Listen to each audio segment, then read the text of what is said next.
바리케이트를 쳐야 합니다. 언론 양심의 역사를 이어갈 언론의 바리케이트를 칠 때다. YTN 해직 기자 노정면의 뉴스바.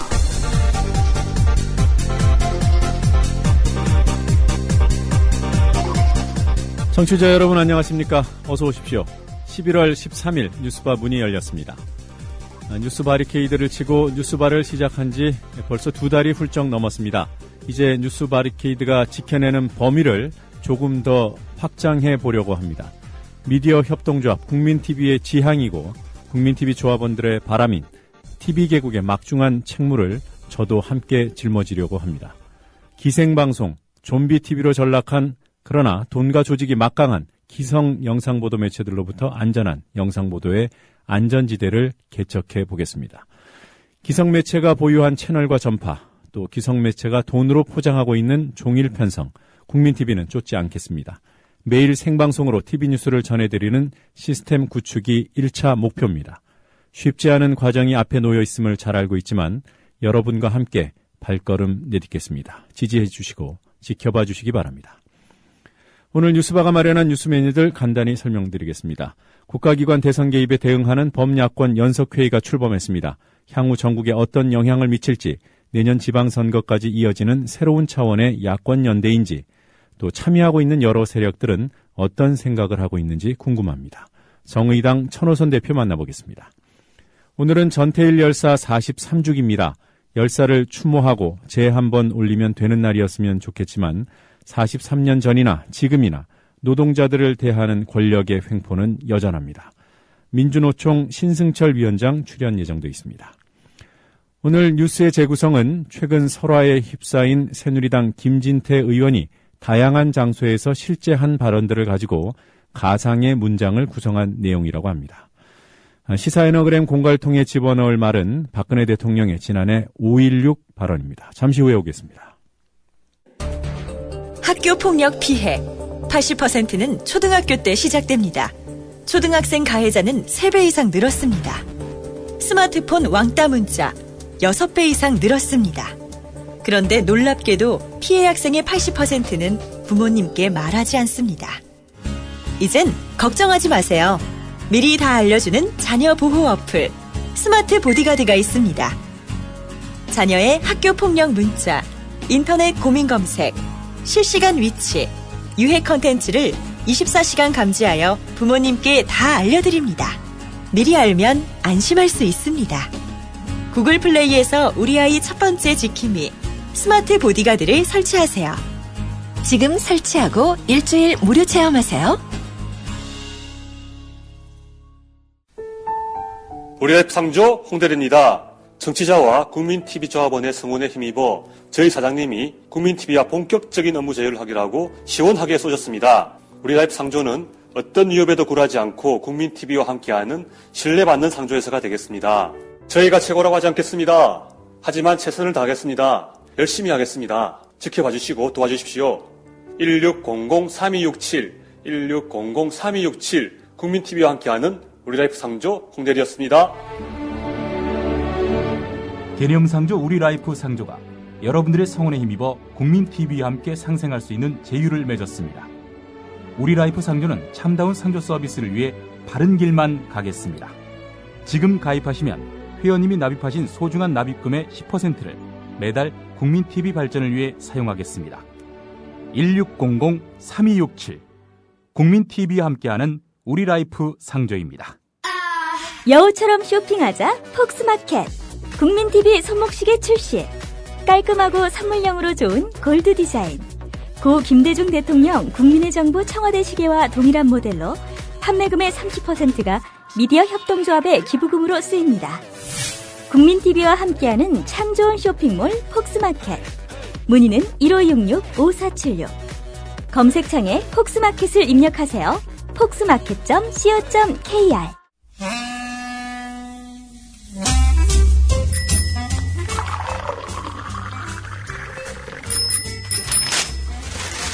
아침 신문 귀로 읽으세요. 김용민의 조간 브리핑. 오늘 아침 신문들은 어떤 뉴스에 주목하고 있는지 김용민 PD와 함께 신문 펼쳐보도록 하겠습니다. 안녕하세요. 네, 안녕하십니까. 노종면 단장님. 미디어 협동조합의 일원이 되신 거 진심으로 환영합니다. 예. 반겨주셔서 고맙습니다. 자, 국민일보부터 보겠습니다. 대검찰청 감찰위원회가 있습니다. 2004년에 발족이 됐는데요. 법조계 출신 민간 전문가들로 구성되고요. 비위 검사, 뭔가 잘못한 일이 있는 검사에 대한 징계, 징계를 한다면 그 수위는 어떻게 할 것인지 이런 것들을 판단해서 검찰총장에 권고하는 그런 기구라 하겠습니다. 예. 지금 위원장은 손봉호 위원장인데요.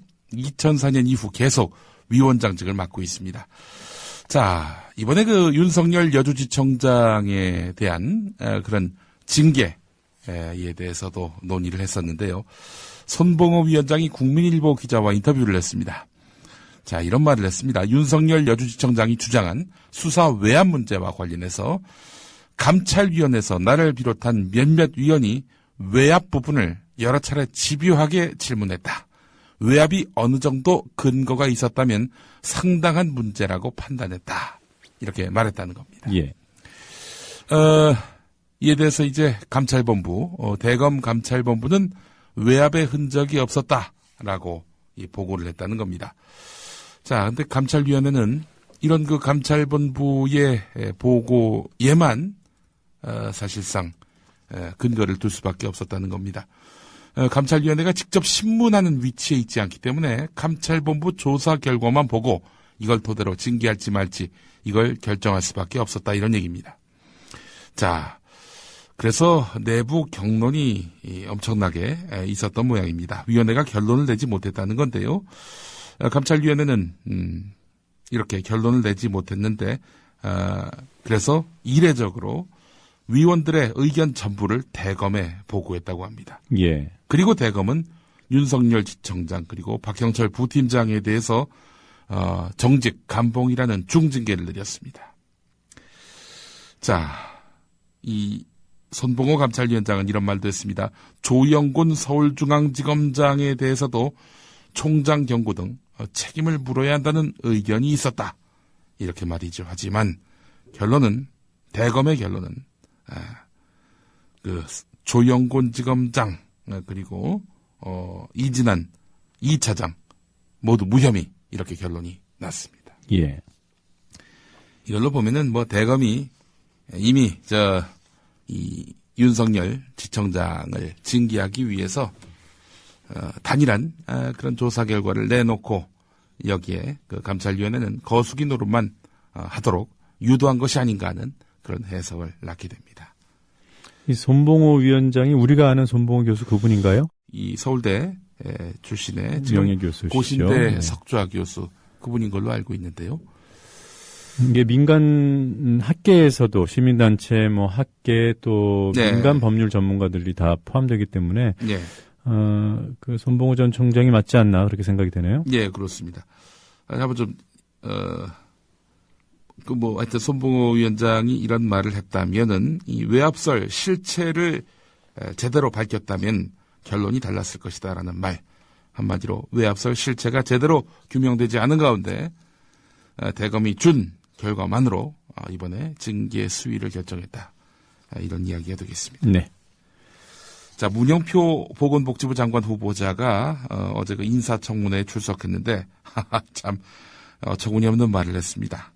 아니 틀린 말을 했다는 건 아니고요.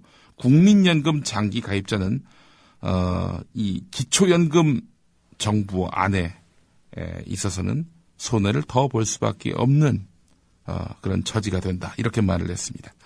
정부가 지금 박근혜 정부가 기초연금을 이제 도입하려고 하는 거 아닙니까? 국민연금 장기 가입하면은 손해를 더 본다 이런 얘기입니다.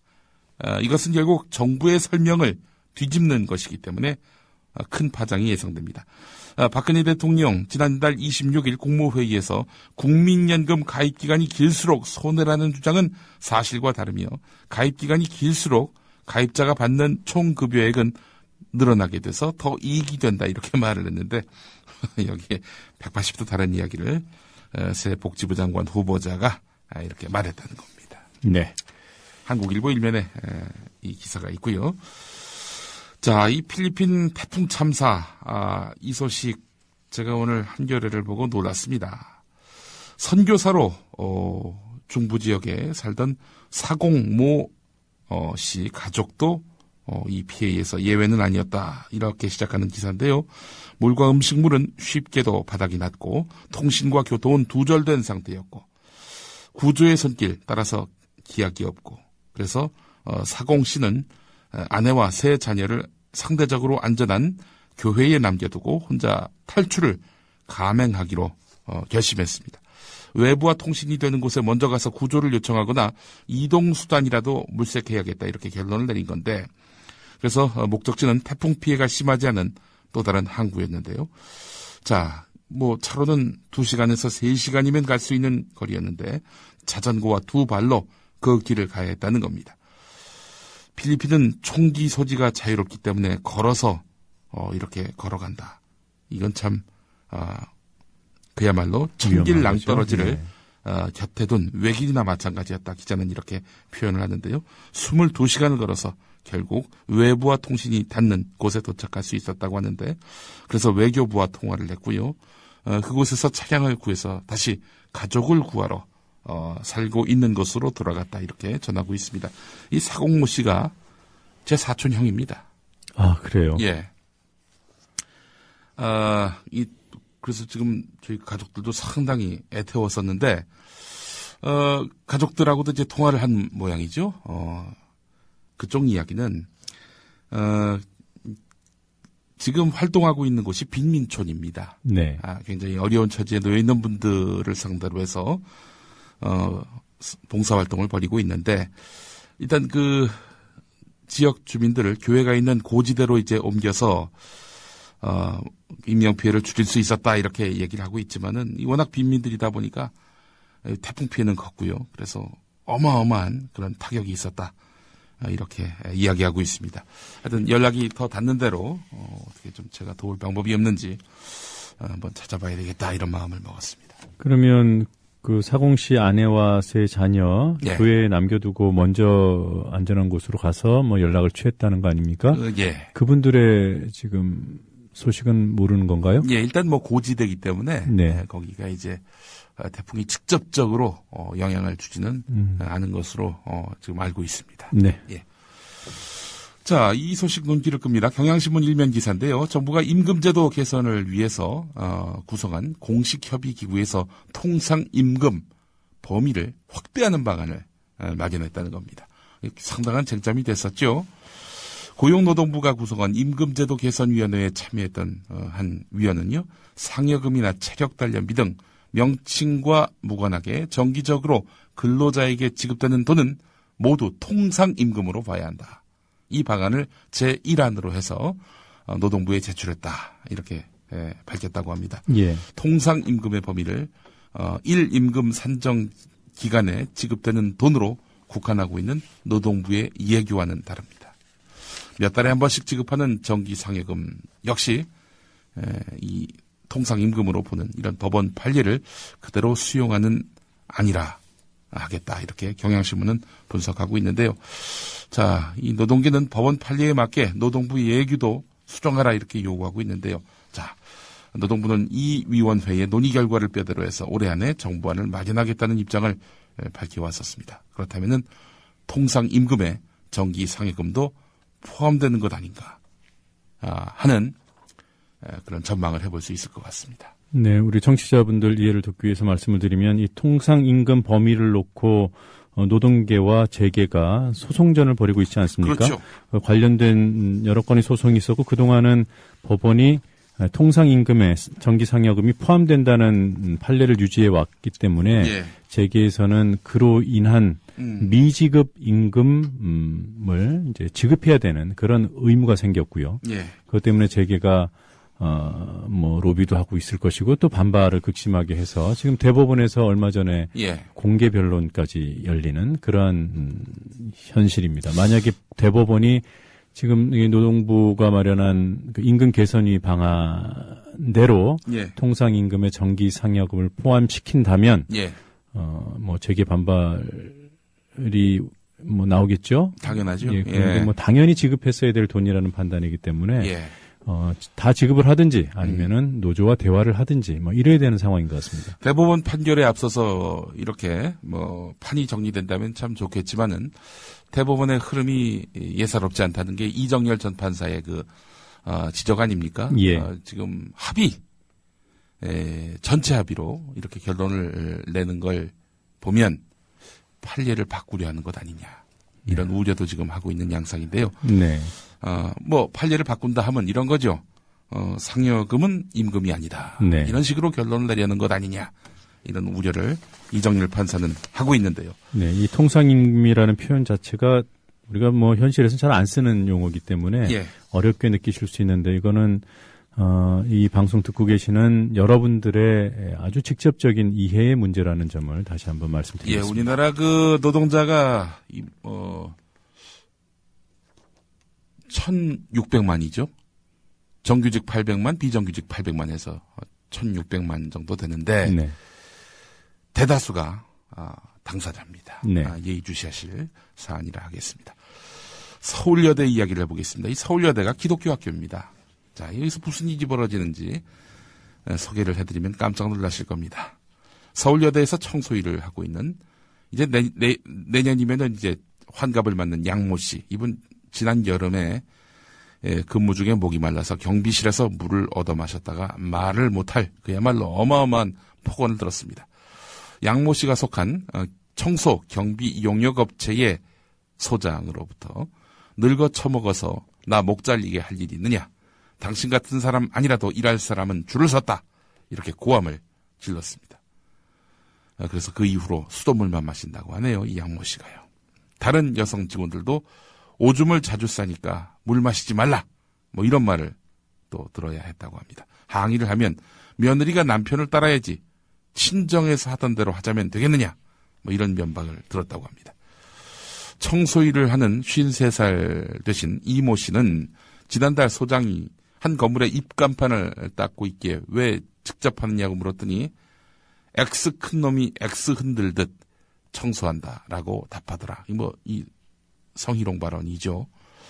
수치스러웠다 이런 말을 했다고 합니다. 지난번 산행에서 김모 소장이 다리를 저는 60대 여성 직원의 흉내를 내면서 조롱하기도 했다고 하는데요.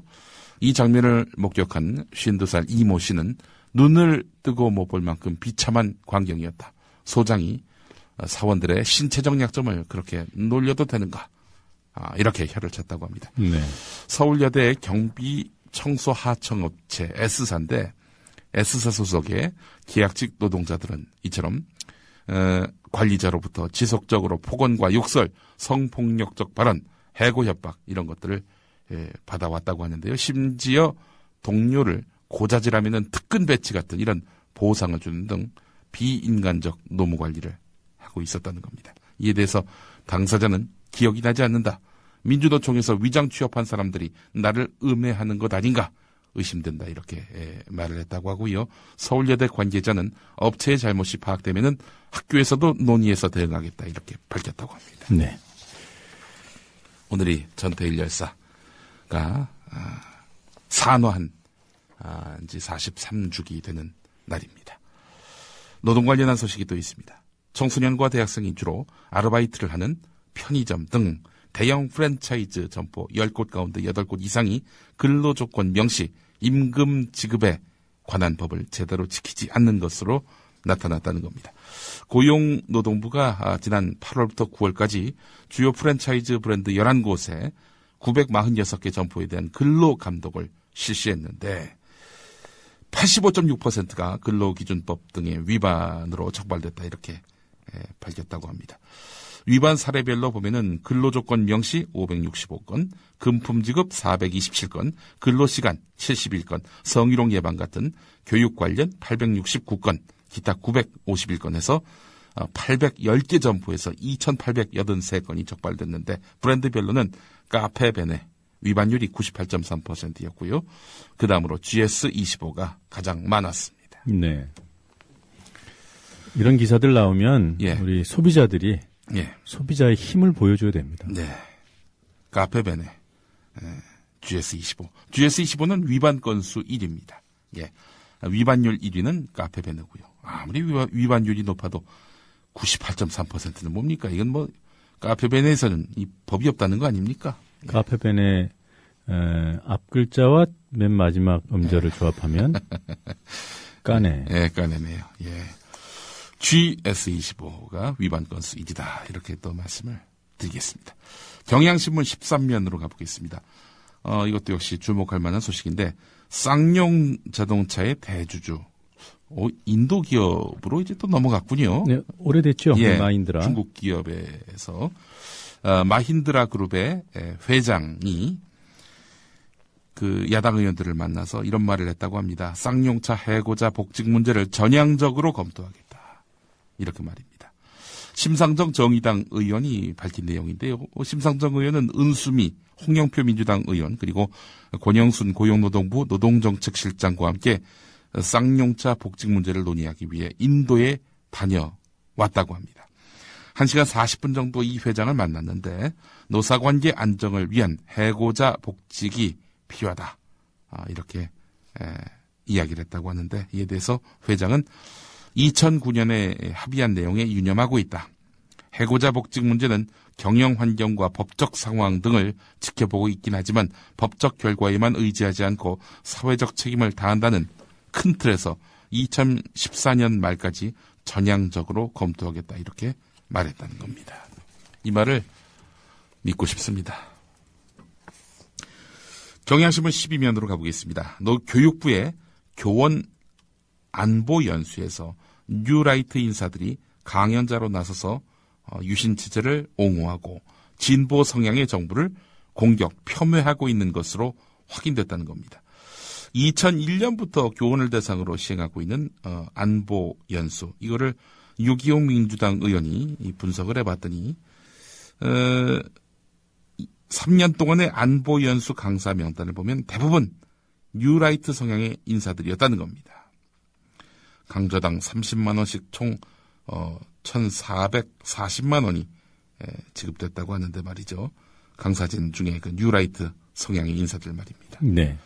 자, 이들의 그 강좌 교재 PPT를 봤더니 대한민국의 경제 성장과 민주화, 강좌의 중화학 공업화 항목에서 강력한 드라이브의 일환으로 민족주의, 대국민 지향, 안보 위기에 대응, 유신 체제로 뒷받침 뭐 이런 것들이 소개되고 있다고 하는데 경제 성장의 축인 중화학 공업화를 유신 체제로 뒷받침했었다.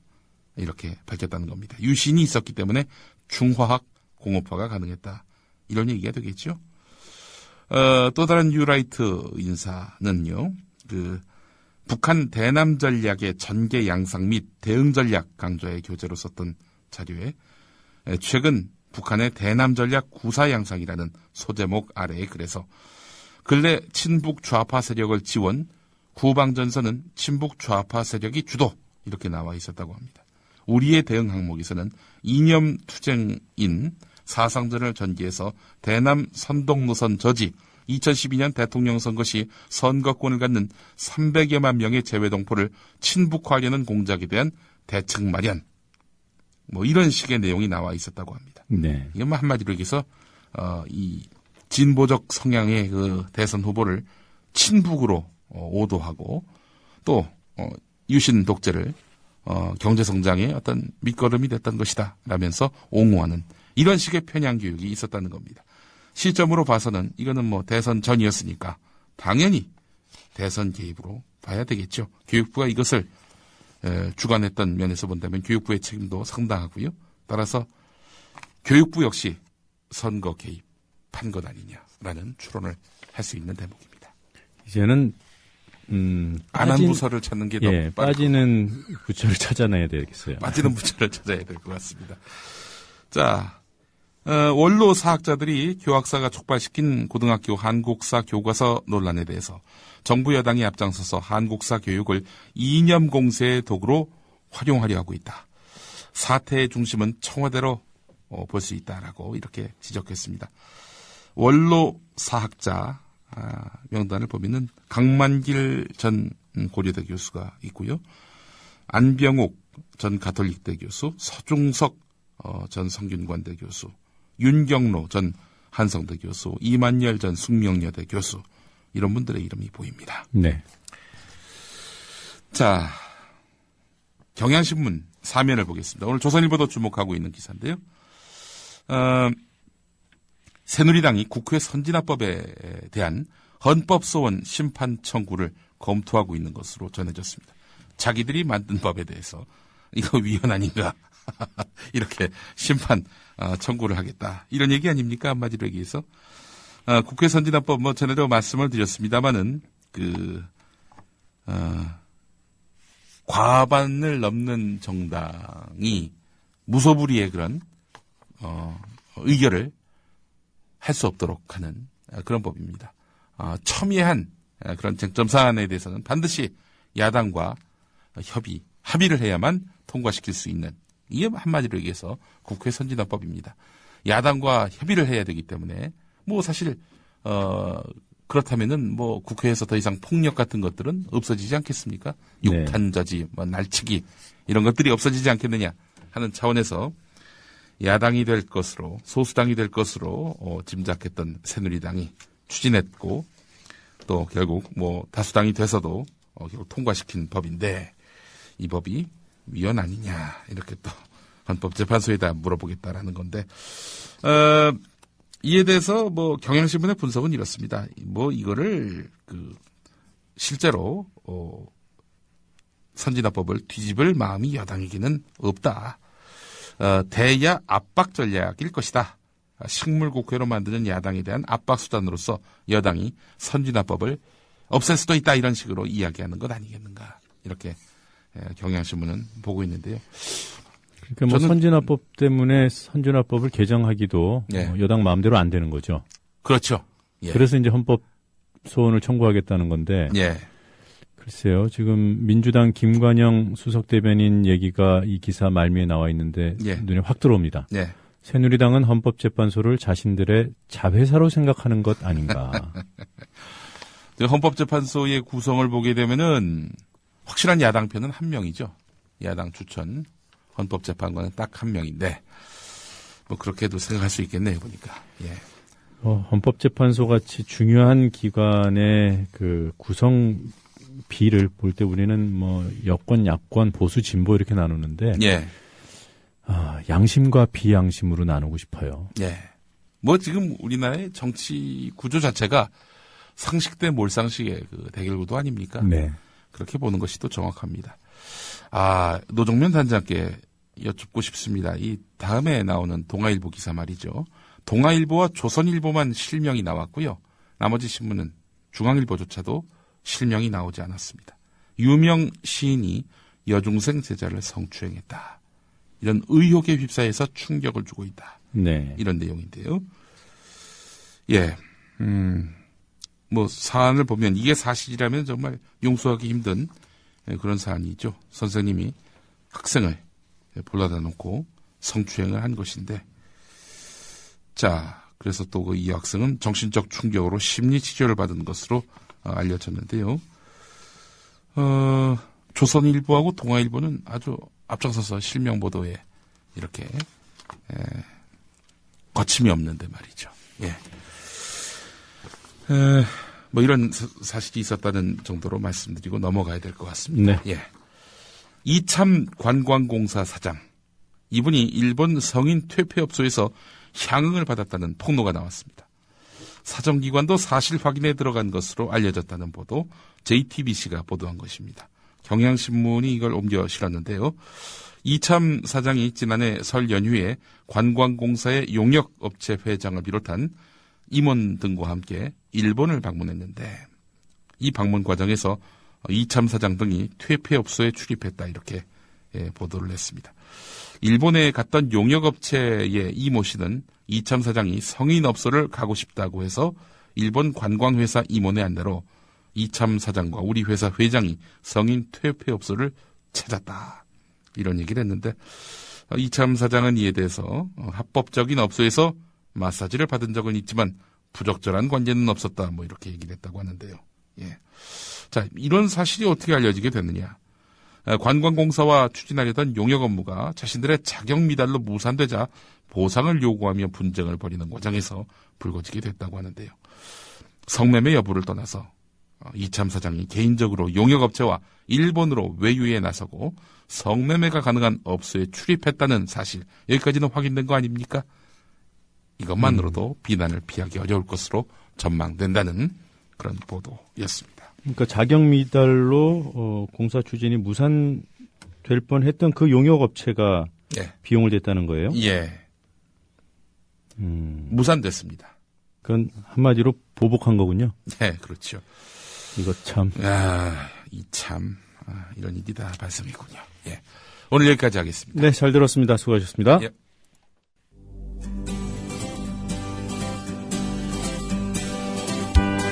막간 퀴즈입니다.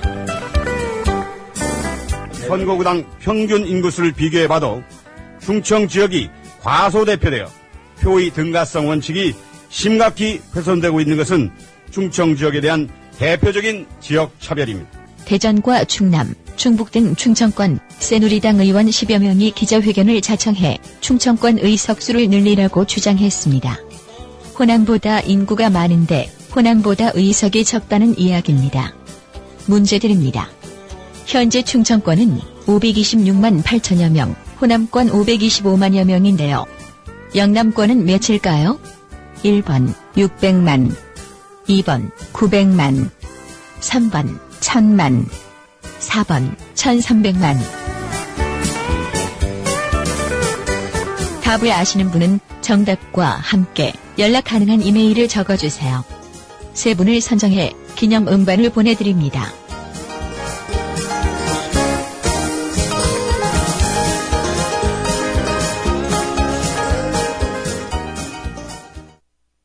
돌발 영상을 보실 때마다 그 뒤에 숨은 제작자가 궁금하지는 않으셨습니까? 돌발 영상 노종면 PD. 자, 국보 1호 숭례문의 붕괴 가능성이 시간이 갈수록 더 커지고 있습니다. 현장 상황을 좀 정리를 해주셔야겠어요. 네, 그렇습니다. 안녕하십니까. 뉴스타파 앵커 노종면입니다. 3년 5개월 만에 스튜디오 아닌 스튜디오에 앉아 카메라를 바라봅니다. 지금 여러분께서는 YTN 해직 기자 노종면이 진행하는 노종면의 뉴스바를 듣고 계십니다. 노종면의 뉴스바는 매일 아침 7시부터 9시까지 국민TV 라디오로 방송됩니다. Images showing 那鉴于当前叙利亚局势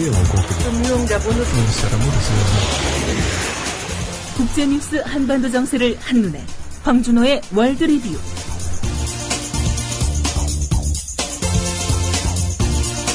네, 국제뉴스 알아보는 시간입니다. 한밤에 어떤 뉴스들이 들어와 있는지 국제뉴스 전문 캐스터 황준호 기자와 함께 알아보도록 하겠습니다. 황준호 기자님 안녕하세요. 예, 안녕하십니까. 네, 중국 그 삼중전회 전체 회의가 어제 끝났죠? 중국에서는 새 지도부가 들어선 해 가을에 열리는 삼중전회가 새 지도부가 이끌 10년의 정책 방향을 결정하는 회의라서 아주 중요합니다. 지난 토요일부터 4일 동안 회의를 하고 어제 폐막하면서 결정문을 발표했는데요. 상당히 원론적인 내용이었습니다. 아마도 구체적인 결정사항은 앞으로 실제 정책을 통해서 드러나게 되는데요. 어제 결정문으로는 대강의 방향을 점칠 수 있었습니다. 가장 상징적인 표현은 개혁의 심화라는 표현이었습니다. 개혁의 심화. 네. 예. 자, 내용들이 많을 텐데요. 핵심적인 것들만 몇 가지 관찰해 볼까요? 우선 경제 분야인데요. 자원 배분에 있어서 시장이 결정적인 역할을 하도록 하겠다라는 표현이 가장 주목을 받고 있습니다. 신자유주의식으로 시장 근본주의로 가자는 건 아니고요. 그동안 중국 경제의 지속 가능한 발전에 걸림돌이 되어왔던 거대 국유 기업에 대한 개혁을 암시한 것으로 풀이되고 있습니다. 민간 부분하고 공정한 경쟁을 하도록 하고 또 시장이 가격을 결정하고 기업도 주체적으로 의사결정을 할 수 있게 하겠다는 그런 뜻이었습니다. 또 중국 내 전문가들은 토지제도 개혁이 포함됐다는 게 중요하다고 평가를 했는데요. 농민들이 토지 이용권을 담보로 해서 금융대출을 받을 수 있게 하는 식으로 이 토지 소유권을 일정하게 어느 정도 인정하는 쪽으로 갈 거라는 전망이 나왔습니다. 전체적으로 볼 때 빈부격차의 해소가 중국 경제의 화두라는 것을 지도부도 확실히 인식하고 있다는 것을 보여줬습니다. 네. 또 주목할 만한 결정 어떤 것이 있습니까? 우리 언론들이 가장 주목하고 있는 대외 정책 분야인데요. 국가안전위원회라는 새로운 기구를 만들기로 한 게 가장 특징적입니다. 중국판 NSC, 국가안전보장회의를 만든다는 건데요. 주변국과의 영토 갈등에 대응하고 또 미국과 중국, G2 시대에 걸맞는 대외 전략을 마련하는 일을 이 국가안전위원회에서 하게 됩니다. 사실 중국판 NSC 구상은 16년 전부터 이미 오랫동안 제기돼 왔었는데 국가주석한테 너무 많은 권한이 집중된다는 우려 때문에 그동안은 구상으로만 가지고 있었습니다. 그런데 얼마 전에 일본에서도 NSC를 만드는 법이 국회를 통과하면서 그런 명분을 가지고 이번에 중국에서도 밀어붙이게 됐다는 분석입니다. 또 얼마 전에 있었던 천안문 테러도 영향을 줘서 그 국내 치안과 정보기관 이런 것들도 이 국가안전위원회가 총괄하게 될 걸로 보입니다. 네. 주변국들이 긴장할 수밖에 없겠군요. 가장 긴장한 나라는 역시 일본입니다. 아베 정권은 기존에 밟아왔던 재무장 행보에 박차를 가할 걸로 보이는데요. 일단 NSC 법이 국회를 통과했으니까 내년 1월에 설치하는 것으로 시간표가 짜여져 있고 또 집단적 자위권 행사도 내년 말에는 결론을 내린다는 계획입니다. 원래는 올해 말까지 한다는데 여론이 좀 안 좋아서 조금 미뤄졌습니다. 네. 이런 일본의 행보는 결국은 미국의 뜻이 반영된 건데요. 동북아시아에서 협력과 상생보다는 긴장의 움직임이 서로 상승작용을 한다는 게 이 동북아 사람들한테는 아주 근심스러운 일입니다. 네. 그 일본 후쿠시마 원전 지하수의 방사능 수치가 크게 올랐어요. 후쿠시마 원전 밑으로 흐르는 지하수의 방사능 수치를 재려고 거기에다가 관측용 우물을 파놨는데요. 지난 월요일에 그 우물에 물을 떠서 검사를 해보니까 기준보다 무려 7만 1000배에 달하는 방사성 물질이 검출됐다고 도쿄전력이 어제 발표했습니다. 오염수를 담아놓은 탱크에서 300톤의 오염수가 유출된 적이 지난 8월에 있었는데 아마도 그 영향으로 수치가 올라가지 않았나 하는 추정이 나오고 있습니다. 그렇지만 다른 물탱크에서도 나사가 풀리거나 하는 그런 오류가 발견돼가지고 오염수가 빠져나갔던 경우가 있었기 때문에 아직 파악하지 못한 어떤 다른 이유로 오염이 심해졌을 가능성도 있습니다. 네. 뭐 그런가 하면 고이즈미 전 총리 이번에도 원전 제로 주장을 했군요. 고이즈미가 요새 일본 원전 문제에서 돌풍을 일으키고 있는데요. 어제는 총리 퇴임 후 7년 만에 처음으로 기자회견을 열어서 원전 제로 주장을 폈습니다.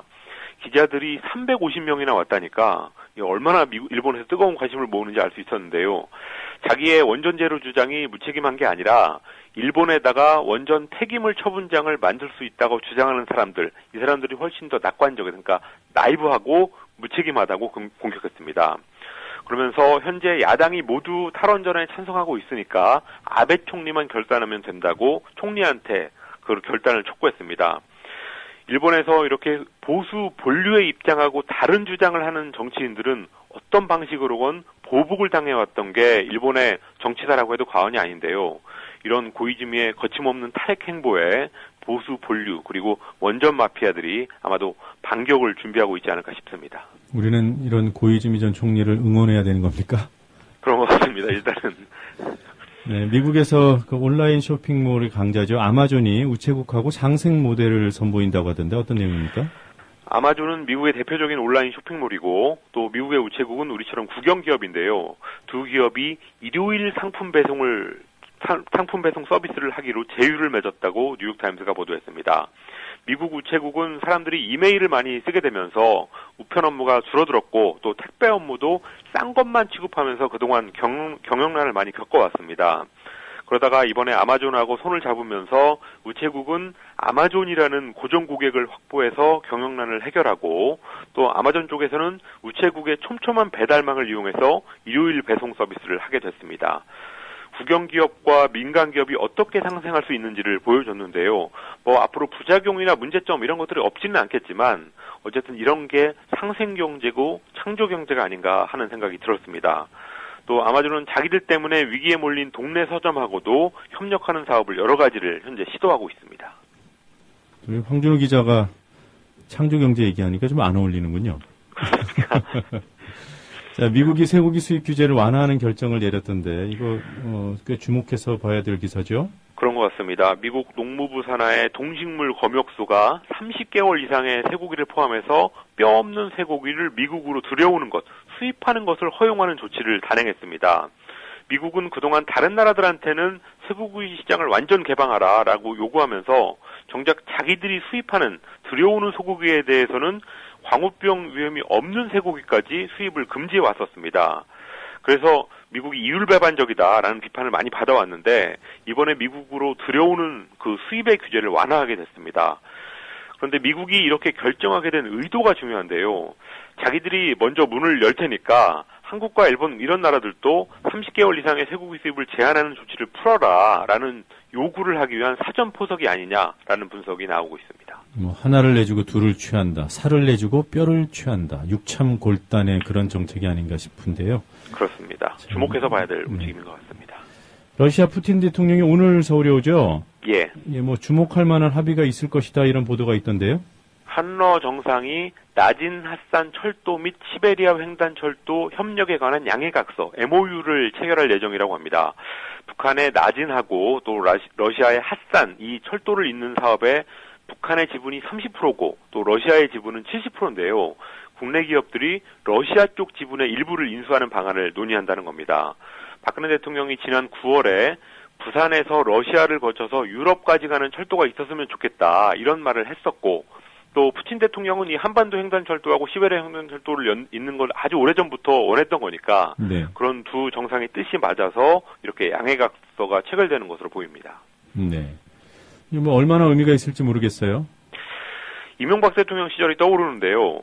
이명박 대통령이 시베리아에 있는 천연가스를 북한을 통해서 수송해 오겠다는 구상을 밝혔던 적이 있었는데 그 북한의 동의와 협력이 필수적인 일인데 남북관계는 망쳐놓고 무슨 시베리아 가스냐 사상누각이다 이런 지적을 많이 받았었고 실제로도 그냥 세일즈 한번 하고 마는 것으로 흐지부지가 됐었습니다. 그래서 이번 건도 러시아 지분에 일부 투자를 하는 거야 그냥 투자를 하면 되는데 부산에서 유럽으로 가는 철도가 뚫리려면은 남북 관계가 아주 좋아져야 되는데 지금 정부의 대북 정책으로는 얼음도 없는 그런 일입니다. 그래서 남북 관계를 그냥 이렇게 둘 거냐라는 질문이 우선 선행돼야 될 것으로 보입니다. 네, 알겠습니다. 오늘 여기까지 듣도록 하겠습니다. 수고하셨습니다. 감사합니다. 네, 안녕하십니까. 새누리당 김진태 의원입니다. 요즘 제가 대통령 유럽 순방 중에 한 말을 가지고 좀 연일 시끄럽습니다. 오늘은 급기야 저에 대한 징계 요구안이 제출된 상황에까지 이렇습니다. 우리 박근혜 대통령을 뽑아준 그 많은 대한민국 국민은 도대체 뭐가 되는 겁니까? 우리 대통령이 합법적인 대통령이 아닙니까? 그런 소식을 듣고 가만히 있는 것이 그러면 국회의원으로서 할 일일까요? 외교 활동을 하는 대통령을 향해서 저기는 적법한 대통령이 아니라고 하는 것은 도를 넘어도 한참 넘어섰다고 생각합니다. 거기에 대해서 아무런 감정도 거기에 대한 어떠한 생각도 나오지 않는다고 하면 오히려 그것이 국회의원으로서의 자격이 없다고 저는 생각합니다. 11월 12일 국회 정론관에서 김진태 새누리당 의원의 기자회견. 이 기자회견 내용과 최근 본회의 발언을 엮어서 편집해봤습니다. 김진태 의원의 입장을 정반대로 만든 것입니다. 네, 안녕하십니까. 대통령 유럽 순방 중에 외교적 망신을 당한 김진태 의원입니다. 본 의원이 최근 어떻게든지 좀 우리 대통령의 외교적 노력 흠집내고 또 유럽 순방의 성과를 좀 깎아내리고 싶은데 그래서 해외 교민을 협박했다? 특별한 문제가 없다고 저는 봤습니다. 제가 한 말은 박근혜는 한국의 합법적인 대통령이 아닙니다. 이게 제 발언의 취지였습니다. 우리는 귀가 없어서 못 듣고 입이 없어서 말 안 하는 게 아닙니다. 국정원 여직원의 선거 개입은 아마 진상이 명명백백하게 드러나도 새누리당은 마찬가지일 겁니다. 사서상경에 대학이란 것이 있는데 마음이 있지 않으면 봐도 보이지 않고 들어도 들리지 않는다는 말이 있습니다. 그럼 우리 새누리당은 여직원 인권 유린 사건이었다고 이를 문제 삼지 않았습니다. 전혀 사실과 다른 겁니다. 오직 정쟁거리로 이용할 생각뿐에 없습니다. 이제 좀 그만할 때가 됐다고 생각합니다. 그럼 우리 새누리당은 염증이 납니다. 국민은 진실을 알아야 합니다. 현재까지 밝혀진 수사 결과에 의하면 박근혜는 한국의 합법적인 대통령이 아닙니다. 이제는 제발 상식이 통하는 세상이 되었으면 좋겠습니다. 경청해 주셔서 감사합니다. 오가릿. 이 내용은 김진태 의원이 한 말을 조각조각 편집해 엮은 것으로 김진태 의원의 입장과는 전혀 무관함을 밝힙니다.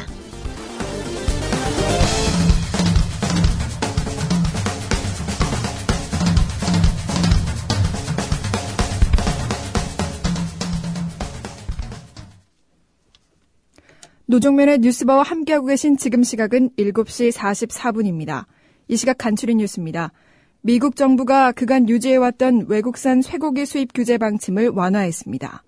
미국산 쇠고기 수입을 부분적으로 제한해온 우리나라와 일본을 겨냥해 개방 압력이 높아질 것이란 우려가 나오고 있습니다. 민주당과 정의당, 안철수 의원 등 야권 인사들과 진보 성향 시민사회, 종교계 인사 100여 명이 어제 세종문화회관에서 연석회의를 열고 국가기관의 대선 개입 의혹 진상규명을 위한 특별검사 도입을 촉구했습니다. 여권은 신야합연대라고 비판했습니다. 통합진보당 이석기 의원의 내란 음모 사건 의혹과 관련한 재판이 어제 열렸습니다. 이 의원은 전쟁 상황은 북한의 남침이 아니라 미국의 북한 침공을 가정한 것이라며 단 한 번도 내란 음모를 꾸민 적이 없다고 혐의를 부인했습니다. 훈련용 경비행기 한 대가 어제 저녁 6시쯤 교신이 끊긴 뒤 실종됐습니다. 비행기에 타고 있던 훈련 교관과 학생 등 3명의 생사 여부는 확인되지 않은 가운데 경비행기 잔해가 발견됐습니다. 태풍 하이엔으로 가장 피해가 컸던 필리핀 타클로반에서 우리 교민 7명의 소재가 여전히 확인되지 않고 있습니다. 외교부 대책반은 연락이 끊긴 교민의 경우 주소지를 직접 방문해 피해 여부를 확인하기로 했습니다. 김진태 검찰총장 후보자 청문회가 오늘 열립니다. 본인과 장남의 병역 문제를 비롯해 부동산 투기 의혹, 김기춘 대통령 비서실장과의 관계, 국정원 댓글 의혹과 남북 정상회담 회의록 문제에 대한 중립 수사 의지에 대한 질문이 쏟아질 것으로 보입니다. 지금까지 이 시각 간추린 뉴스 아나운서 김희주였습니다. 국민TV가 부산을 찾아갑니다. 오는 16일 토요일 오후 5시 부산시 연제구 거제 2동 878번지 7호에 위치한 드림센터에서 미디어 협동조합 부산 경남지역 조합원 한마당이 열립니다.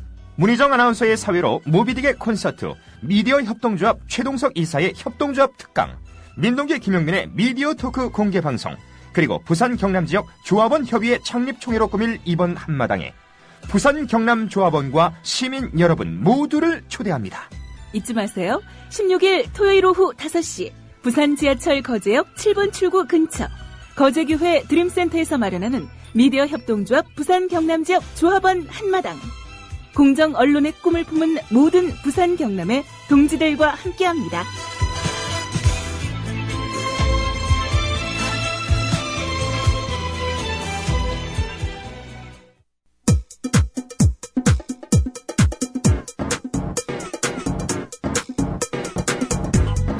노정면의 뉴스바, 이제는 이슈 탐험입니다.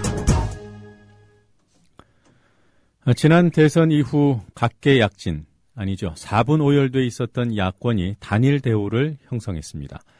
국가기관 대선 개입에 대한 특검을 관철하기 위한 목표에 한정된 것이기는 하지만 이 사안이 박근혜 대통령의 아킬레스건이고 전국의 핵이기 때문에 여권을 긴장시키고 있습니다.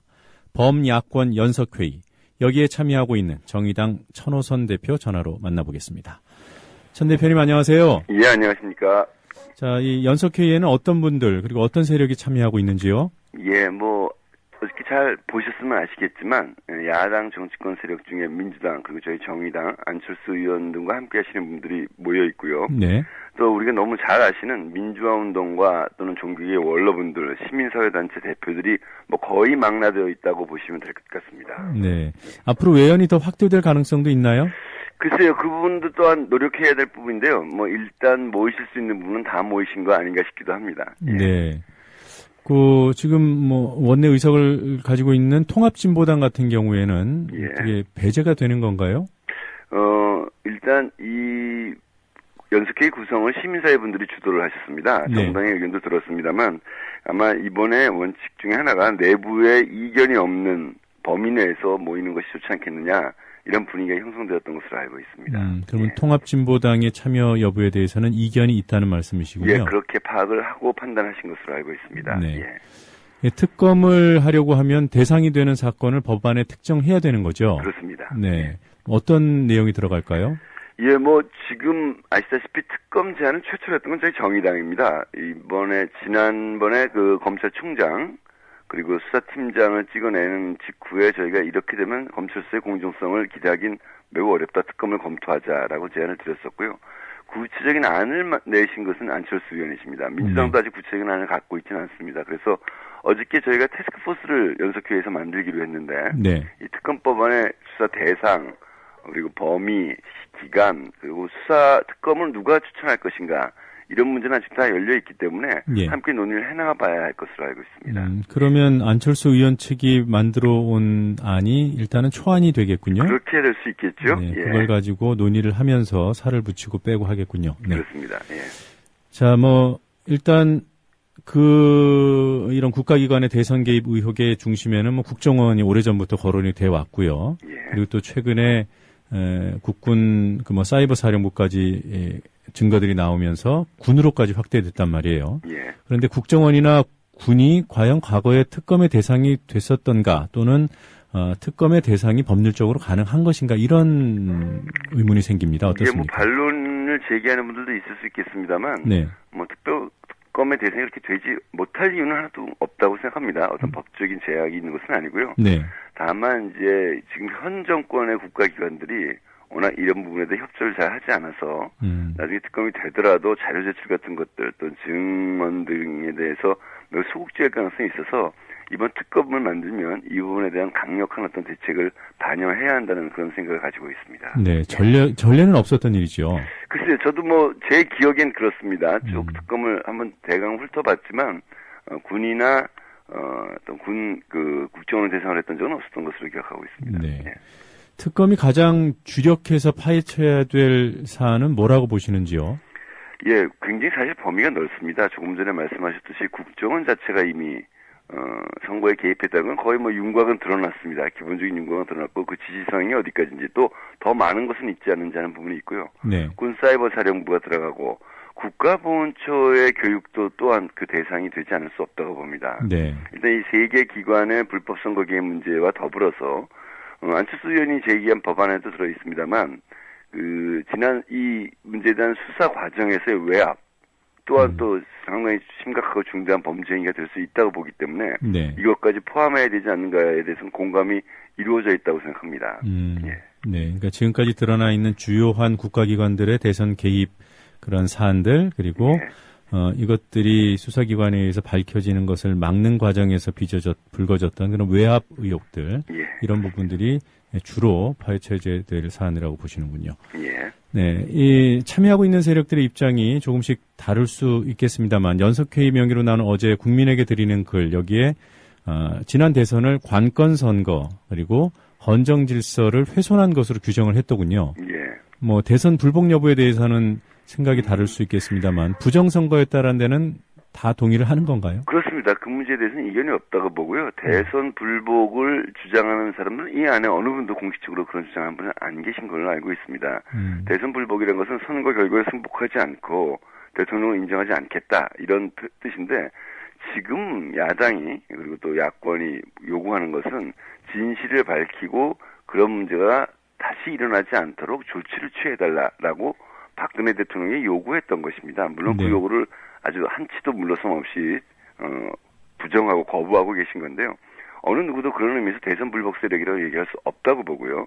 그런 표현이야말로 마치 이 문제 제기하는 사람들을 매우 불온한 사람들처럼 몰아붙이려고 하고 있다고 생각합니다. 그래서 그런 의견 또 그런 식으로 우리 어저께 모였던 그 취지를 왜곡시키려는 것은 정치적 의도가 있는 행위라고 볼 수밖에 없죠. 네, 그러니까 대선 불복이라는 프레임을 만들어서 뭐라고 할까요? 이렇게 불온하게 규정하려는 그런 그렇습니다. 기도는 경계해야겠지만 예. 그 연석회의에 참석하고 계신 분들이 개인적으로 나는 이 대선 인정 못한다 이렇게 생각하는 것은 문제가 없는 거죠. 물론 얼마든지 그렇죠? 그럴 수 네. 있겠죠. 혹시 오해가 있을까 봐 말씀드렸습니다. 아니, 대선 결과에 대해서 불복할 수 있는 자유나 마음, 어떤 생각을 표현할 수 있는 자유 같은 것은 누구나 갖고 있는 것이죠. 네. 그 자체가 불온하다 이렇게 이야기해서는 안 되지만, 다만 이제 새누리당이 얘기하는 것은 결국에는 대선을 인정하지 않고 박근혜 대통령을 끌어내리려 한다라는 식으로 몰아붙이는 것 아니겠습니까?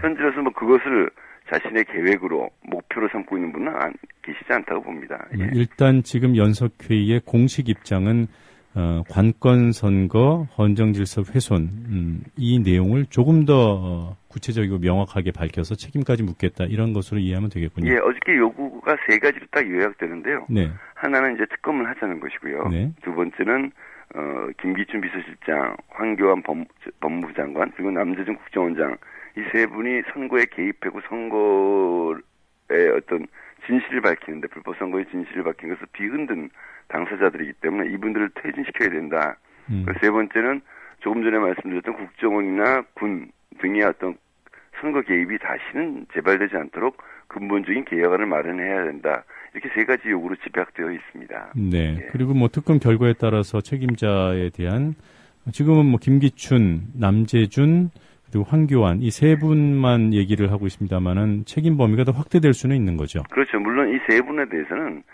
범죄로서 이전에 이미 정치적인 책임이 매우 크다고 보는 것이고요. 네. 특검이라는 건 당연히 특검 결과에 따라서 사법처리 대상자가 나올 수 있겠죠. 네, 예. 알겠습니다. 자, 특검법을 관철시키려면 새누리당의 설득이 전제되거나 또는 굴복시켜야 될 텐데요. 묘안이 있습니까? 새누리당이 항상 자신들의 정책으로 비판을 받을 때면 정쟁 중단하고 민생에 집중하자 이런 얘기를 입버릇처럼 해왔죠. 지금도 그렇게 하고 있고요. 그러나 이제 이 문제는 민주주의의 기본, 기초, 대전제에 대한 문제이기 때문에 저희 야권이나 어저께 모인 분들도 결코 이 문제를 양보할 수는 없습니다. 이것은 이익의 문제가 아니라 대한민국 민주주의의 질서에 대한 문제이기 때문에. 네. 그런데 어떻든 정쟁 중단하고 민생에 집중하자고 새누리당이 계속 그래왔다면, 네. 특검에 이것을 맡기게 되면 제3의 객관적이고 중립적인 수사가 되게 되면 여나 야나 불만을 가질 이유가 없다고 보는 것이죠. 네. 지금 검찰 수사 결과를 놓고 나오면 안철수 의원도 그런 얘기 하셨지만 그것이 또 하나의 시비거리가 될 것입니다. 그렇기 때문에 특검을 만들어서 여기다 수사를 맡기면 당분간 국회는 정치권은 민생과 또 복지 문제 이런 데 좀 집중할 수 있지 않을까 하는 생각이고요. 저희로서는 새누리당이 주장해온 것이 일면의 진심이라도 담고 있다면 이것이 현명한 어떤 탈출구가 될 수도 있다. 지혜로운 결단을 좀 기대해 볼 수 있지 않을까 이렇게 생각합니다. 네. 표면적으로는 특검법 공동 발의가 연대 고리로 보입니다만 법안 조율을 막고 법안 조율 말고 예. 또 관철을 위한 공동 행동이 필요하지 않을까 이런 생각도 드는데요. 예, 그 부분에 대한 고민들이 있죠. 민주당은 예산안과 연계를 거론도 하고 있고요. 네. 안철수 의원은 반대하셨고 저희 정의당은 아직 원내에서 그 부분에 대한 토론을 지금 깊게 해본 적은 없습니다. 네. 그러나 저희는 어떤 방침을 정해놓고 있지 않은 상태고요. 이 시점에서는. 네. 그러나 강력한 공동행동 같은 것들을 열어놓고 검토를 해봐야 되지 않을까 하는 생각이 듭니다. 네. 예. 일단 공동 집회 같은 방안에 대해서는 의견이 어떻습니까? 지금 분위기는요. 이제 국회에서 노력하는 것 말고 네. 이제 원외의 활동들인데 일단 어저께 저희들이 제시한 것은 크게 보면 온라인 시민광장을 열어서 네. 특검법 도입, 아까 말씀드린 분들의 퇴진을 요구하는 서명운동 같은 것을 주로 전개해 나가겠다는 것이 하나의 방향이고요. 네. 집회라기보다는 각 지역별로 지금 서울서한 연석회의 같은 회의를 쭉 열어나가면서 국민의 뜻을 모아나가자 하는 것이 기본 방향입니다. 집회를 하느냐 마느냐는 아직 논의된 바가 없습니다. 네. 예. 어제 모임에는 일반 시민들도 참석을 했던가요? 그렇진 않고요. 어떤 각계각층의 지도자분들 또는 원로분들이 중심이 되었습니다. 네. 그러면 앞으로 진행될 지역별 설명회 같은 행사에는 뭐 일반 시민들하고 접촉을 하게 되겠군요. 당연히 그렇게 해야 되겠죠. 네. 예, 개방적으로 해야 될 것이고요. 네, 그것이 장외 집회는 아닐지라도 실내에서 그런 설명회 같은 행동을 하는 데는 합의가 된 상황이다. 지금 장외 집회라고 얘기할 수 있는 것, 뭐 장외란 표현이 저는 적절하진 않다고 생각합니다. 어저께 어디서도 말씀을 드렸습니다만 정치인들이 국회 내에서 법을 만들고 국회에서 토론하는 것도 하나의 과제지만 국민들을 다양한 형태로 만나고 국민을 대변하고 국민의 뜻을 모으는 것 이런 것도 뭐 저희 과제이기 때문에 그것이 장외다 이런 표현은 별로 적절하진 않다고 보는데요. 대중 집회 같은 것은 이미 그 촛불 집회를 이끌고 있는 시국회에서 하고 있기 때문에 굳이 여기서 새로운 집회를 달리 기획해야 될 것인가 뭐 이건 좀 더 의논을 해봐야 될 문제라고 생각을 합니다. 네, 그럼 시국회의가 주최하는 촛불 집회에 그 연석회의가 공식적으로 참석하는 이러한 상황도 아직은 그렇게 이야기한 바 없고요. 네. 두 개의 축이 함께 가는 것이다. 양쪽에 많은 분들이 겹치기도 하지만 또 겹치지 않는 분들도 있기 때문에 폭넓은 어떤 협력을 위해서 두 개가 같이 가는 것이다. 이렇게 될 가능성이 크지 않을까요? 저도 아직 그런 구체적인 논의에는 참여해 본 적이 없어서 좀 두고 봐야 될 것 같습니다. 네, 초기니까요. 네, 알겠습니다. 그 예산안 연기하는 것에 안철수 의원 측이 반대했다는 말씀도 해주셨습니다만 이에 대한 민주당 입장은 어떻든가요? 저도 아직 민주당 입장의 어떤 최종적인 결론을 낸 건 아닌 것으로 알고 있습니다. 그리고 지금이 아직 그 얘기를 할 단계도 아니다고 보고요. 지금은 예산 연계 그 정치적인 검토는 할 수 있지만 그것을 확정할 수 있는 것이 아니라 아직 예산 문제는 지금 좀 더 시간이 남아있지 않습니까? 예. 좀 더 다양한 다른 노력들을 먼저 해야 되지 않을까 그렇게 생각합니다. 네. 글쎄, 이건 뭐 안철수 의원 측에 여쭤봐야 되는 건데 예산안 연계를 민주당이 뭐 당 내부의 어떤 의사결정 구조를 통해서 한다면 안철수 의원 측이 이 연대 회의에서 이탈하게 되는 것인지. 그건 진짜 저한테 물어보실 건 아닐 것 같고요. 예. 민주당도 서로 협력의 폭을 넓히기 위해서 여러 가지 고려하면서 결정하지 않겠습니까? 저희도 마찬가지고요. 예. 네. 새누리당이 국회 선진화법 개정을 들고 나왔어요. 예. 네. 특검법이든 선진화법이든 지금은 여야 일방만으로 어떤 법안을 관철할 수 없는 상황 아니겠습니까? 그렇습니다. 네, 혹시 선진화법을 새누리당 요구대로 야권에서 들어주고 또 그에 대한 대가로 특검법을 관철시키는 이른바 바터 이것도 고려할 수 있는 상황인가요? 글쎄요. 제가 국회 선진화법이야말로 새누리당이 과거에 주장을 해서 만든 법이라고 해도 과언이 아니죠. 네. 예, 그래서 소위 일방적으로 하지 말도록 하자. 그리고 국회 내에서 불법적인 그 폭력 사태 같은 건 막자 이런 것인데요. 네. 지금 와서 그걸 바꾸려고 한다는 건 이제 자기네가 다수가 돼서 이 입장이 진짜 화장실 갈 때 올 때가 다르다고 하듯이 그런 것인데 이건 뭐 전혀 명분이 없는 일이라고 생각합니다. 새누리당 이런 제안은 그렇기 때문에 이 두 가지를 거래한다 이런 것들은 적어도 정의당은 생각해 본 적이 없습니다. 네, 알겠습니다. 특검법이 협상 과정에서 내용이 그 야권 요구대로 완전히 관철이 안 되더라도 협상이라는 게 늘 그러니까요. 일부 후퇴할 수도 있을 텐데 특검법의 마지노선 같은 것이 있는지요? 조금 전에 말씀드렸지만 앞서서 아직 구체적인 안을 낸 것은 안철수 의원뿐입니다. 네. 그래서 그 서로 협의를 해봐야 되기 때문에 저희 안이 확정된 것이 아니고 확정되지 않았기 때문에 앞으로 협상이 시작되기 전부터 어떤 것을 타협할 수 있다 이렇게 얘기하기는 어려울 것 같고요. 저희로서는 이번 문제가 매우 심각한 국기에 관한 문제이기 때문에 아주 엄정하게 조사해야 된다는 원칙에서 벗어나기 어렵다고 볼 수 있겠습니다. 네. 여당이 아예 지금처럼 강경하게 나오면 오히려 문제가 없겠습니다만 이제 협상이 진행이 되면서 협상 매 상황마다 연석회의 내 여러 세력의 입장을 이렇게 갈라치기를 한다고 해야 될까요?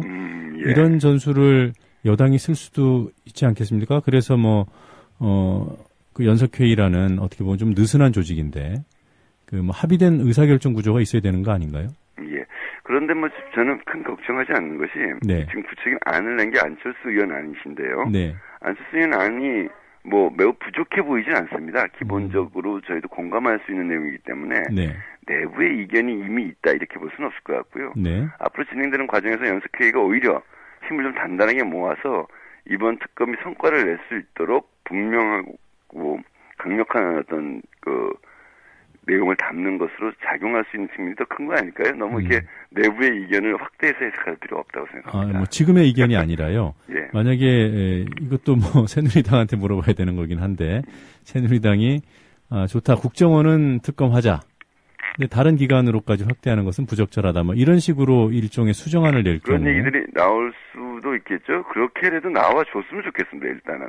일단은 그때 가서 보자. 예. 네, 알겠습니다. 자, 내년 지방선거까지 이 지금의 연석회의가 이어질지, 그래서 선거 국면에도 역할을 하는 새로운 야권 연대가 될 것인가, 이런 궁금증들이 있는 것 같아요. 어떻게 생각하십니까? 예, 일단 이번 그 연석회의를 구성하는 과정에서 네. 그 어느 주체도 이것을 이 사안이 아닌 것으로 연결시키자, 내년 지방선거 연대를 염두에 두고 하자, 이런 의논 자체가 아예 없었습니다. 이 뭐 흔히 이제 원포인트 연대라고 부른다면 용어 쓰기보다는 저는 이 단일 사안에 대한 어떤 연대란 표현도 굉장히 부담스러워하는 분들이 많은 것 같아요. 어쨌든 네. 단일 사안에 대한 협력과 공조다. 네. 이렇게 보시면 될 것 같고요. 저는 뭐 야권 연대가 꼭 뭐 선거에서 후보를 단일화한다는 것을 뜻하고 있는 표현이라고 보지는 않는데, 뭐 연대란 표현을 많은 사람들이 부담스러워하시니까 그런 표현 안 써도 좋다고 보고요. 일단 이 사안에 집중하는 것 이외에 다른 생각을 가지고 참여하신 분들은 거의 없다고 볼 수 있습니다. 네. 아니, 어제 그 천호선 대표께서 올리신 트윗을 보니까, 상당한 희망을 주는 메시지가 담겨 있어서, 혹시 선거를 염두에 둔 야권연대, 이것까지 고려를 하시는가 여쭤봤던 겁니다. 그런 건 아니고요. 국정원 문제가 너무 오래됐는데, 공방만 있고, 이제 국민들이 많이 지치신 것 같아요. 네. 특검이라는 게 하나의 방법일 수 있는 것처럼, 국민들께서 이제 맨날 싸우는 게 아니라 뭔가 풀어가는 모습을 보여드리자, 어저께 모여서 그런 것들의 가능성들을 우리가 생각해 볼 수 있지 않았겠느냐, 이런 뭐 말씀이고요. 그것이 선거에서 연대를 염두에 둔 것은 전혀 아니었습니다. 알겠습니다. 그나저나 천 대표께서는 내년 지방선거에서 어떤 역할을 하실 생각이신지요? 예, 뭐 저희 당이 작은 당이지만 내년 지방선거에서 최선을 좀 다해야 합니다. 저희 당의 내년 지방선거에서 목표는 저 사람들이 앞으로 새로운 진보를 이끌어 나갈 사람들이구나라고 국민들에게 인정받을 수 있도록 성과를 내는 것인데요. 매우 벅차죠. 제가 하는 일은 아무래도 당의 대표로서 지방선거를 뭐 지금부터 기획하고 있습니다만, 기획하고 잘 준비하고 지휘하는 것, 이것이 제일 큰 역할이라고 생각합니다. 네. 혹시 출마 의사는 없으신가요? 글쎄요, 뭐 저보고 출마하라고 그러는 사람은 없는 것 같은데요. 예. 네, 얼마 전에 이게 잘못된 기사인가 싶어서 여쭤보려고 했는데, 뭐 제주에 최근에 다녀오셨죠? 예, 그렇습니다. 거기서 제주 도지사나 도의원 출마 가능성이 있다, 이런 기사가 있었던 것 같아요. 그건 저희가 아니고 저희 당에서 비록 제주도의 당이 저희가 이제 만든 지 1년이 됐고 아직 기반이 탄탄하지 못합니다만, 저희 예를 들면 제주도에는 전직 국회의원도 저희 당에 계시고 하기 때문에 저희가 의미 있는 수준의 제주도지사 후보를 낼 수 있지 않겠느냐, 이렇게 말씀드린 거고요. 저희가 지금 사실은 전국에서 특히 이제 울산, 전북, 인천에서는 광역단체장 후보를 낼 수 있을 것 같고요. 그 이외에 몇몇 지역들도 적어도 선거 때 뛰어들어서 국민들에게 관심을 받을 수 있는 그런 후보를 낼 계획을 가지고 있습니다. 저희들이 제일 큰 고민이 서울, 경기 지역을 어떻게 할 것인가라는 것이 내부의 고민인데, 아직은 뭐 고민의 일단을 말씀드리기에는 너무 이른 시점이긴 합니다. 그러니까 울산, 전북, 인천은 후보를 낸다고 하셨나요? 예, 그 부분은 거의 확고히 낼 생각을 가지고 있습니다. 그리고 서울과 경기는 아직 고민 중이시고요. 그리고 제주도를 방문하신 김에 여기도 후보를 낼 수 있다, 이런 말씀하신 거군요. 그렇습니다. 그 제주도와 지금 전남, 이것도 또 광역단체장 후보를 낼 수 있는 가능성을 검토하고 있는 중입니다. 알겠습니다. 오늘 인터뷰 응해 주셔서 고맙습니다. 예, 감사합니다. 지금까지 정의당 천호선 대표였습니다.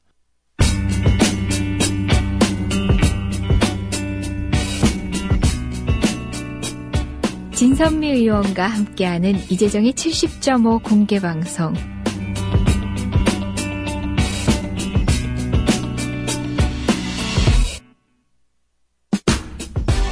11월 14일 목요일 오후 7시 의정부 노동복지회관 3층 대회의장입니다. 경기도민만, 국민TV 조합원만 오시는 줄 아시나요? 그럴 리가요. 가슴 뛰는 모두가 함께 하실 수 있습니다. 진선미 의원과 함께하는 속풀이 시국 강연회 함께 해주실 거죠?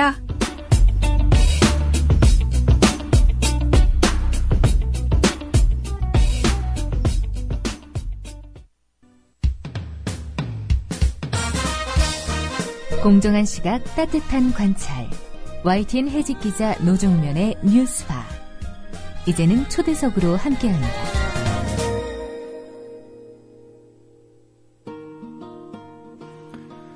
이 시기 법 속의 노조는 아무 의미가 없다.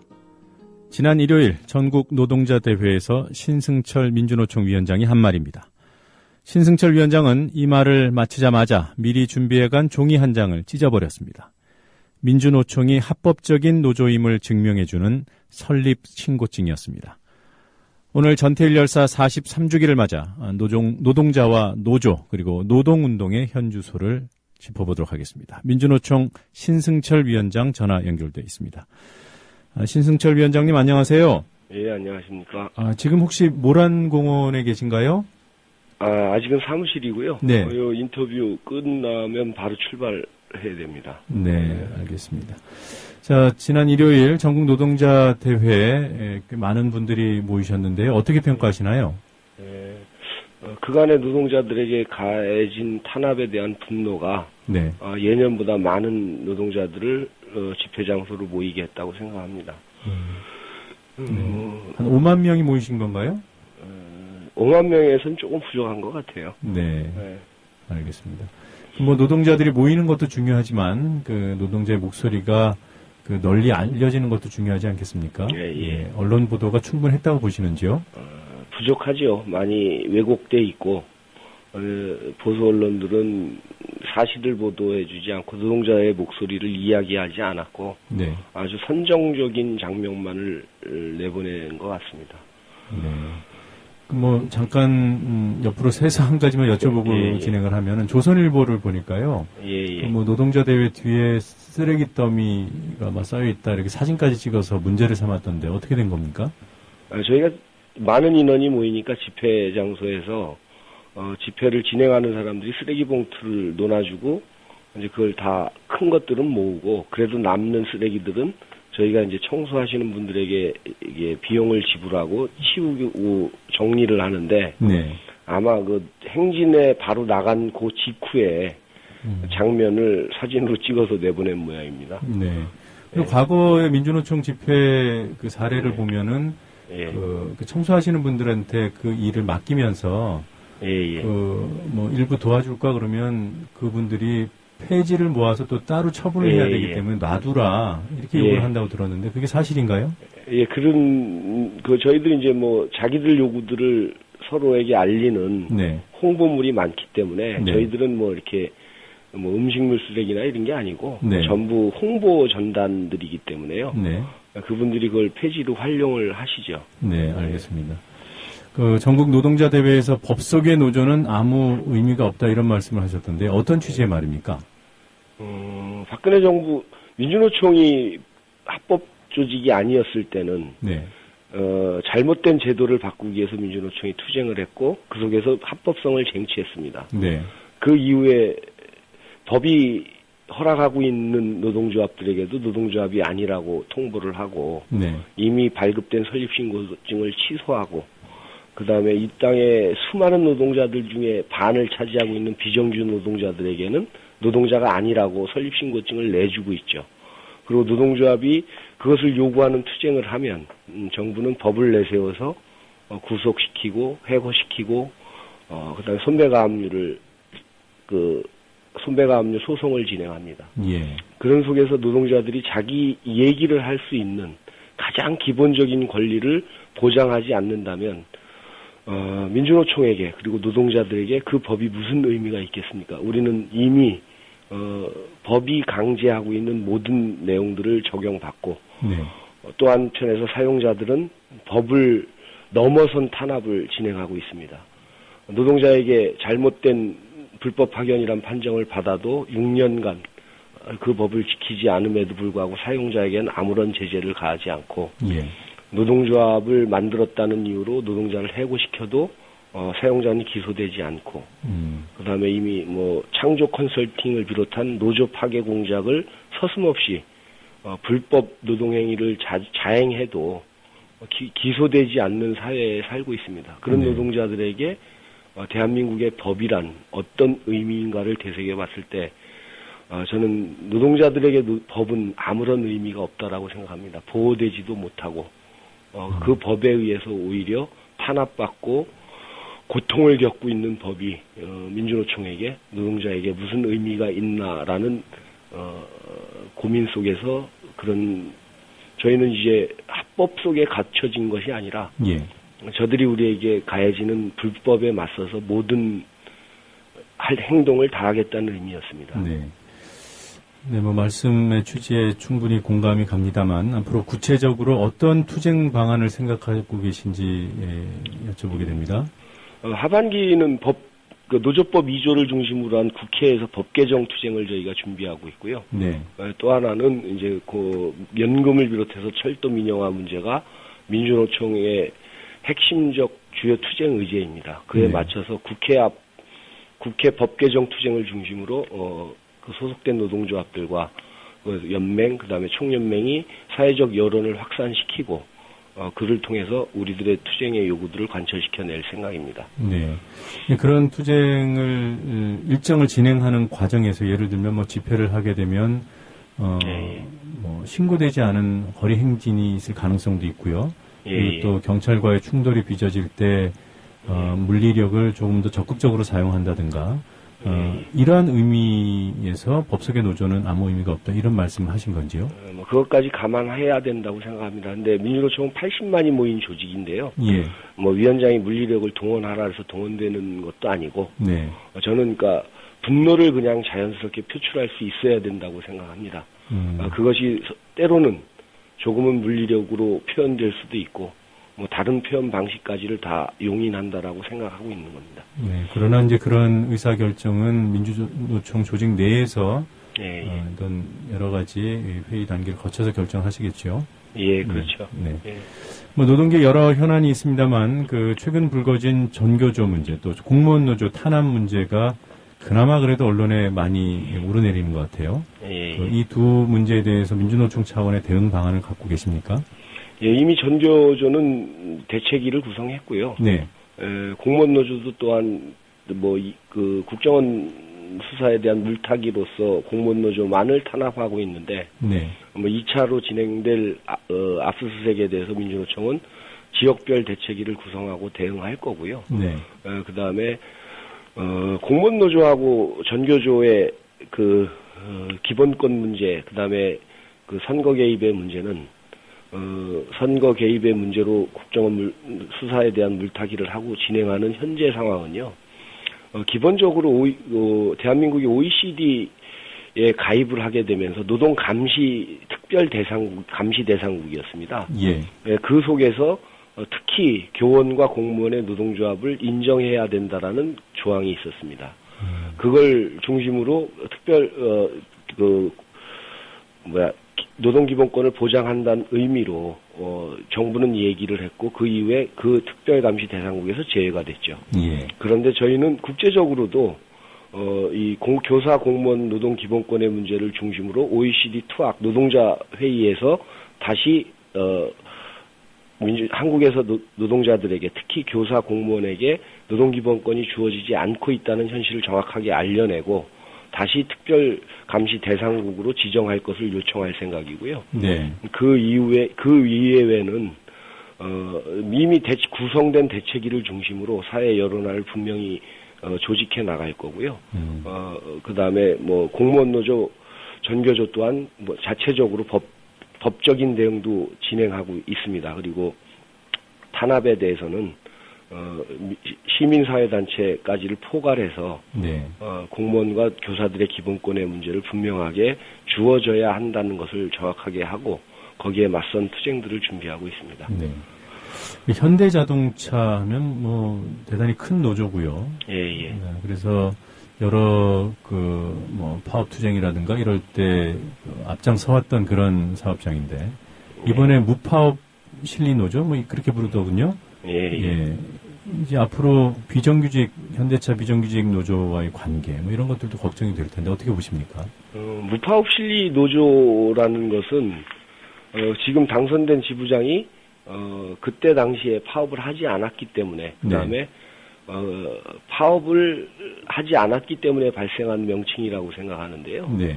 근본적으로 노동조합이 우리는 파업하지 않겠다라는 것을 선언한다고 해서 그게 그렇게 되는 것은 아니거든요. 네. 예를 들면 현대자동차 회사가 노동조합을 탄압하고 노동자에게 불당한 행위들을 하게 되면 아무리 현대자동차 노동조합이 무파업 실리노조라 하더라도 조합원의 뜻에 의해서 파업을 할 수밖에 없는 게 노사관계이고요. 네.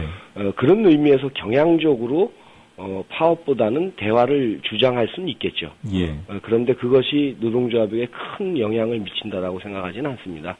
그리고 현대차 비정규직 노조와 문제가 발생하더라도 근본적으로 노동조합이기 때문에 서로 대화하고 그다음에 자기의 현안에 대해서 주장하는 것이 아니라 서로를 이해하면서 풀어나간다면 저는 뭐 현대자동차 비정규직 노조와 현대차 정규직 노조가 크게 문제를 해결하지 못할 정도로 갈등의 요소들을 만들어낼 거라고 보진 않습니다. 그건 노동조합이기 때문에 서로를 이해하고 서로에게 지원할 수 있는 방안들을 충분히 찾아낼 수 있다고 생각합니다. 예.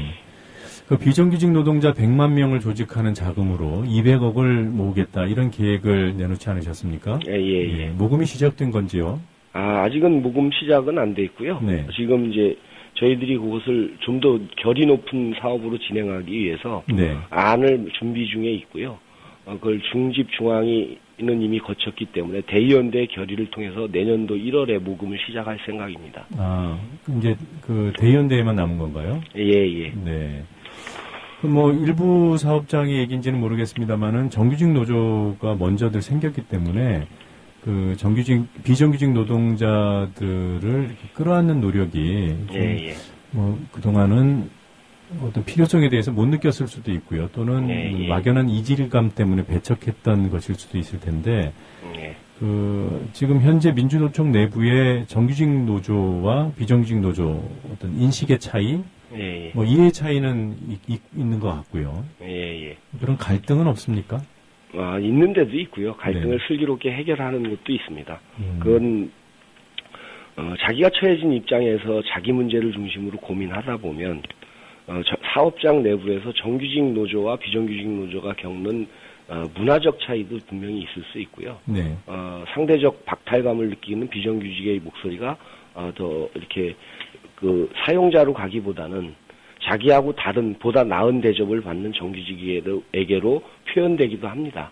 근데 저희가 200억을 모은다라고 하고 비정규직을 조직화하겠다는 사업 속에는 단순히 돈을 모으고 비정규직 노조를 조직하는데 돈을 투여하기 위해서 돈을 모으는 사업 이외에 지금 말씀하신 정규직과 비정규직의 갈등을 해소하는 조직 문화를 혁신해내고 정규직들이 돈을 더 많이 내서 비정규직 노동자를 조직하여 나가는 사업의 앞장서자. 이 사회는 절반이 비정규직이고 그 비정규직의 대다수는 비정형 근로를 통해서 정규직 노동자들의 임금의 절반밖에 받지 못하는 상황을 겪고 있습니다. 그래서 노동조합이 근본적으로 자기의 이해관계와 자기의 요구를 중심으로 운영이 되지만 보다 더 큰 취지는 평등입니다. 모든 노동자들이 평등해야 하고 모든 노동자들에게 똑같은 기회가 부여돼야 된다는 정신을 가지고 있기 때문에요. 시간은 걸리겠지만 노동조합이 비정규직 노동조합에 대한 갈등적 요소를 계속 가져갈 거라고 저는 생각하지 않습니다. 이건 좀 원론적인 질문입니다. 제가 잘 모르는 부분이어서요. 그 동일 사업장에서 정규직과 비정규직 노동자들이 공존을 하고 있는데 노조를 따로 이루는 것이 낫습니까? 아니면 하나의 노조로 형성되는 그것이 더 바람직합니까? 그건 이제 상황에 따라서 차이가 좀 있는데요. 저희는 이제 금속노조 같은 경우는 141노조를 얘기하고 있죠. 그래서 그 규모, 그러니까 예를 들면 정규직 규모보다 비정규직 규모가 훨씬 작은 곳은 노동조합 활동을 하기도 어렵고 회사의 탄압을 막아내기도 어렵습니다. 그럴 때는 정규직 노동조합이 조금 나서서 힘을 모아주면 비정규직 노동자들이 조직돼서 활동하기가 훨씬 쉽죠. 그런 경우는 노동조합이 같이 있는 게 훨씬 바람직하고요.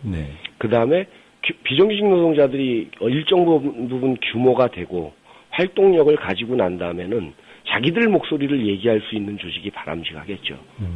근데 그것이 저희 내부에서 원칙은 정리돼 있지만 때에 따라서는 같은 노동조합에서 지회로 활동하는 노동조합도 있고요. 예.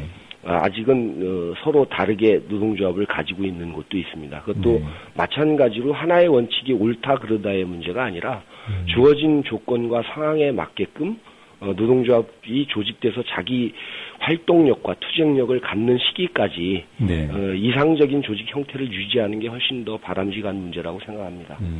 저는 비정규직 노동자 조직 자금으로 200억을 모은다고 하셔서 혹시 지금 분리되어 있는 그런 노조 같은 경우에 통합하는 그런 것을 목표로 삼고 있나 그랬는데 그건 뭐 오해군요. 이제 그 문제는 아까 말씀드렸던 조직문화 혁신 사업이라는 걸 통해서요. 네. 조직의 이상적 형태는 구성원들이 동의될 수 있는 조직 형태가 저는 가장 바람직하다고 생각합니다.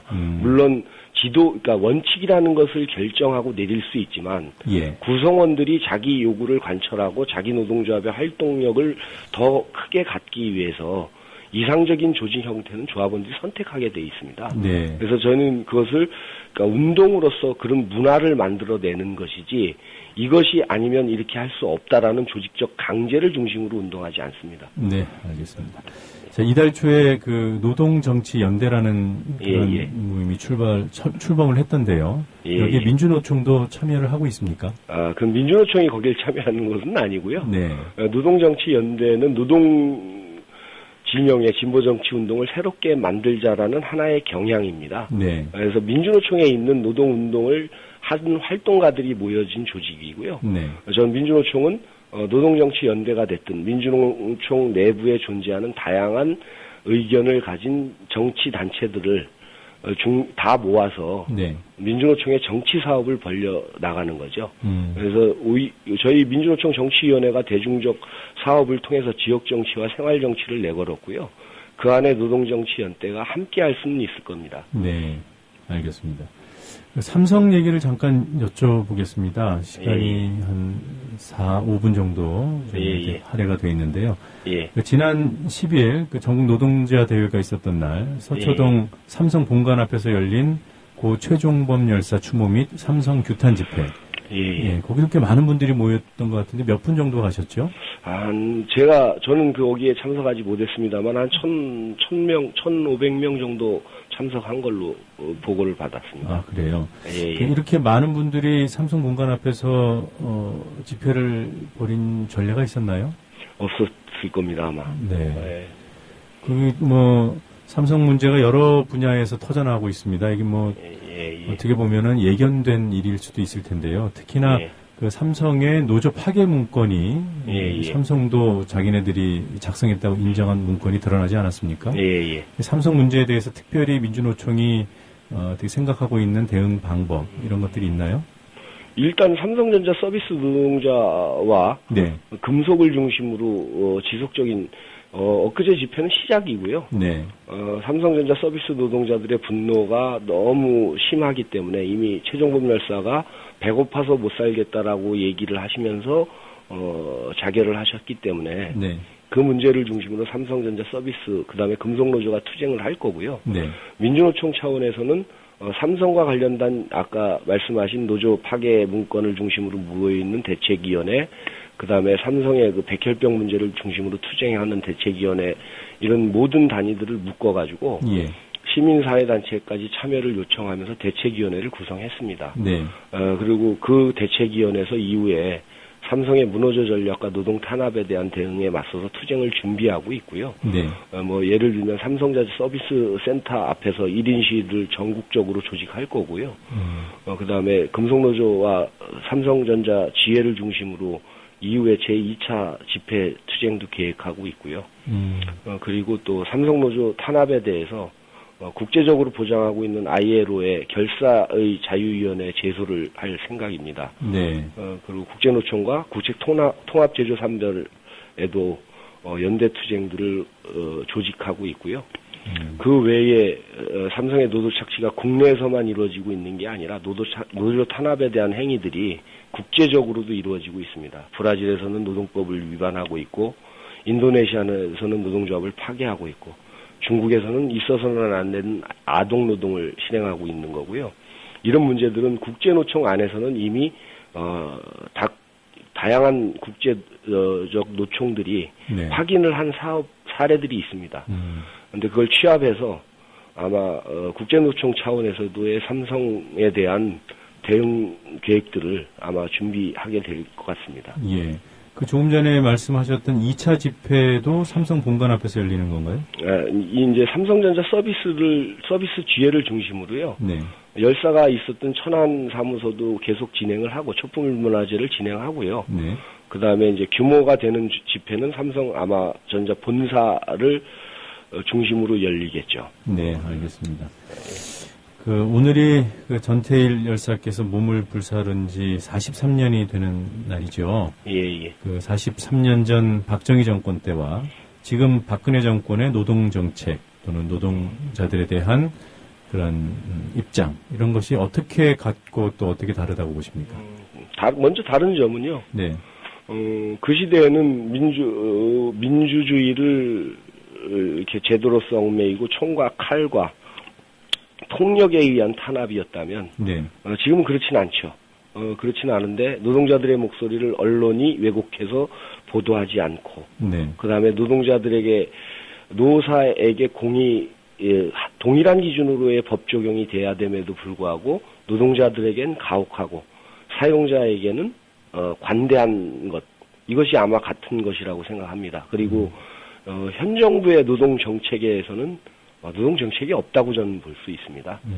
이미 아주 작은 예이지만 청와대 수석 비서관들 중에 노동의 직함을 달고 있는 자리는 없습니다. 고용복지수석은 있어도 예전에 있었던 노동복지수석이라든지 노동의 전문가가 이 정부에게는 없는 거죠. 그러니까 현 정부의 노동 정책은 아무것도 없는 무노동 정책이라고 볼 수 있는 거고요. 네. 박정희 정부 시절에는 제가 그 시대를 잘 살아보지는 않았습니다만 총과 칼과 민주주의를 통해서 실제로 폭력적 행위들이 가해졌고요. 지금 현 정부에서는 좀 교묘할 정도로 노동자들에게 불리하고 그리고 또 아까도 했던 손배가압류 그다음에 가혹한 처벌들을 중심으로 경제적 그다음에 사회적 어려움들을 겪게 하는 탄압이죠. 오히려 좀 더 전방위적으로 그다음에 뭐라고 표현해야 되나 교묘할 정도로 노동자들에게 고통을 주는 그런 탄압 정책으로 표현될 수 있을 것 같습니다. 네, 알겠습니다. 자, 끝으로 간단하게 한 가지만 여쭙고 마무리를 하겠습니다. 민주노총 위원장에 당선되신 지 벌써 넉 달이 다 되었더군요. 예. 지난 넉 달 동안의 시간들, 신 위원장께는 어떤 시간들이었습니까? 고통의 시간이었고요. 그거는 온갖 곳에서 투쟁하는 노동자들의 모습과 목소리가 가슴을 이렇게 아프게 하는 시간들이었던 것 같습니다. 그러나 저는 그 사람들 속에서 80만 민주노총의 희망과 1600만 노동자들의 희망을 보고 있는 시간이었습니다. 그래서 아프지만 희망의 내일을 만들 수 있는 그리고 그것을 준비할 수 있는 소중한 시간이었다고 생각합니다. 네. 자, 물 한 번 다녀오신다고 했는데요. 전태일 열사의 기운 많이 받아오시기 바라겠습니다. 예, 수고하셨습니다. 네, 고맙습니다. 지금까지 민주노총 신승철 위원장이었습니다. 국민TV 라디오를 지지해주시는 방법. 팟빵 홈페이지에서 총 4가지를 클릭해주세요. 다운로드하기, 별점 주기, 구독하기, 댓글 달기. 기억하셨죠? 다운로드하기, 별점 주기, 구독하기, 댓글 달기. 더 좋은 방송을 위한 최고의 응원. 다운로드하기, 별점 주기, 구독하기, 댓글 달기.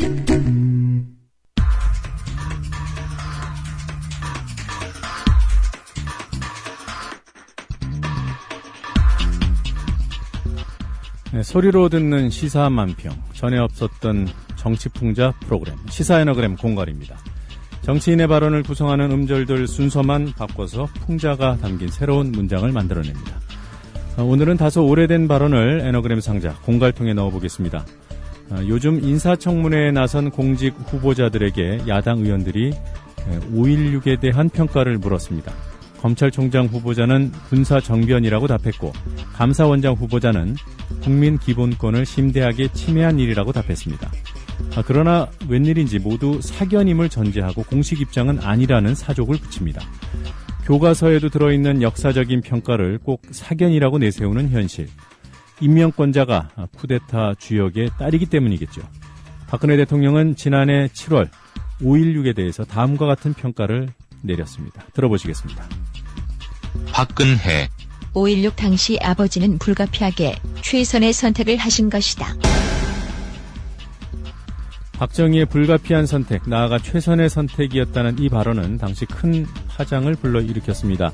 이 발언을 공갈통에 놓고 음절들 순서를 바꿔봤습니다. 공갈통은 박근혜 대통령의 이 발언을 다음과 같이 평가합니다. 들어보시죠. 아하, 당초에 5.16의 선택을 서운하다 시부리신 것. 근혜가 피박 버는 게지. 네, 피박 버는 게지. 피박이라는 단어의 뜻은 화투 치시는 분들은 다 아실 거고요. 그리고 시부리다의 표준말은 앞 글자가 C가 맞는데 시부리다로 조합이 이루어졌다는 점 말씀드립니다. 또 한 가지 요즘 대통령을 C라고 호칭했다고 논란이 있죠. 공갈통은 아시다시피 워낙 소갈머리가 없어서 C도 붙이지 않았습니다. 당신은 대통령이 아니었으니까 불쾌하시더라도 양해를 바랍니다.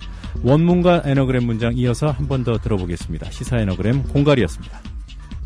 박근혜 5.16 당시 아버지는 불가피하게 최선의 선택을 하신 것이다.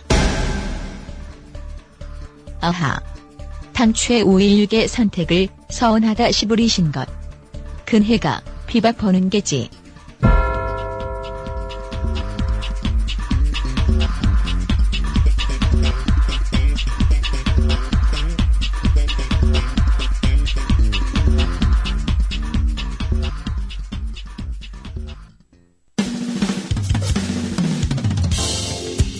지금 여러분께서는 YTN 해직기자 노정면이 진행하는 국민TV 라디오 노정면의 뉴스바를 듣고 계십니다.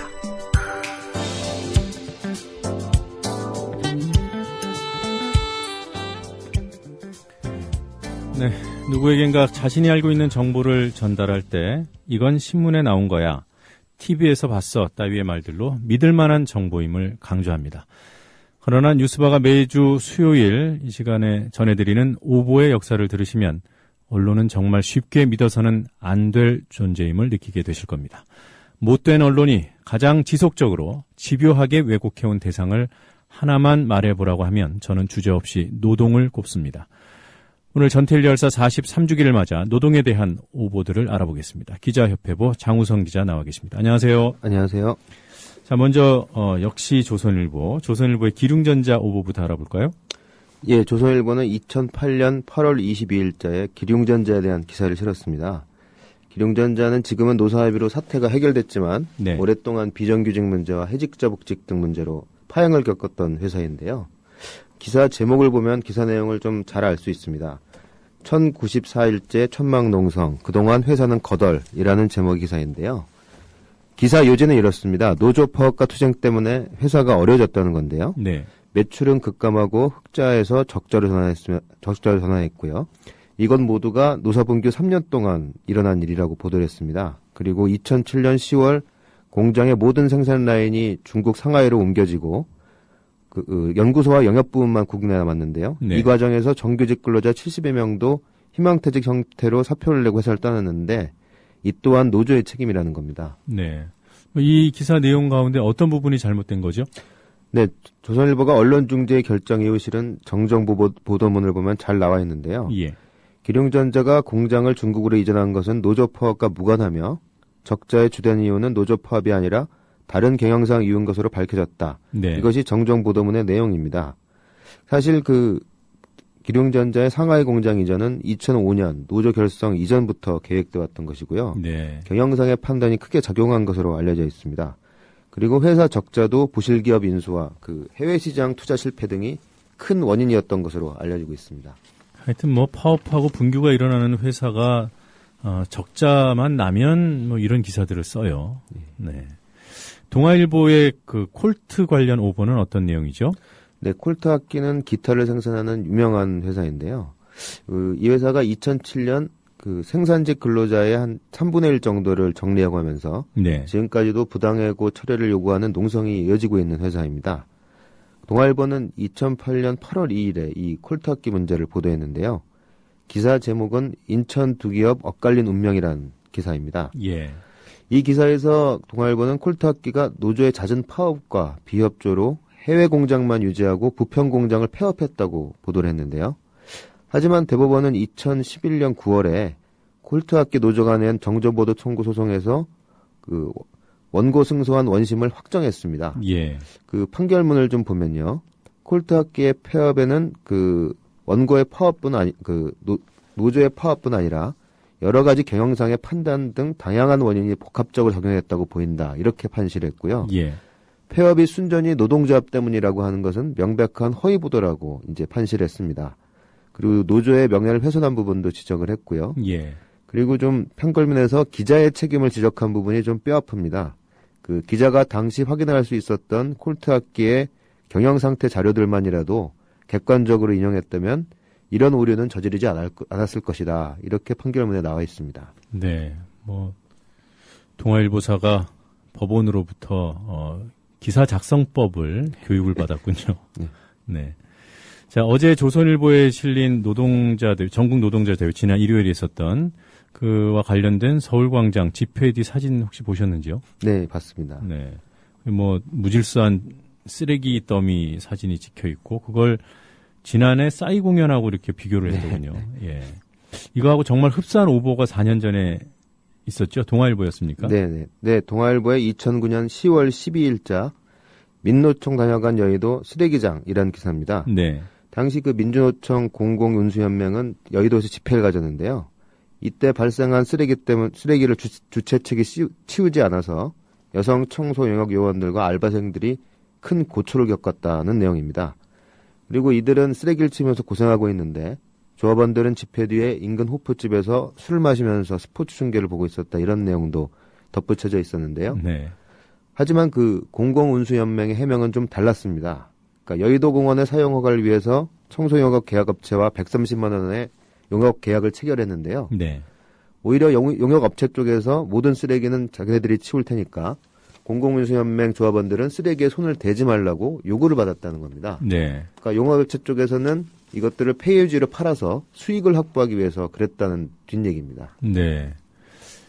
그 어제 그 조선일보 보도를 보면요. 그러니까 지난 일요일 전국 노동자 대회에 관한 그 기사, 그 용역업체하고 계약 체결한 내용을 써놨어요. 아, 예. 알고 있더라고요. 그럼에도 불구하고 무질서한 집회의 그런 증거로 그 사진을 띄워놓고 심지어는 지난해 싸이 공연, 서울광장에 있었던 싸이 공연 때 그 참가자들이 쓰레기를 치우는 사진하고 대비를 시켰습니다. 근데 웃긴 거는요.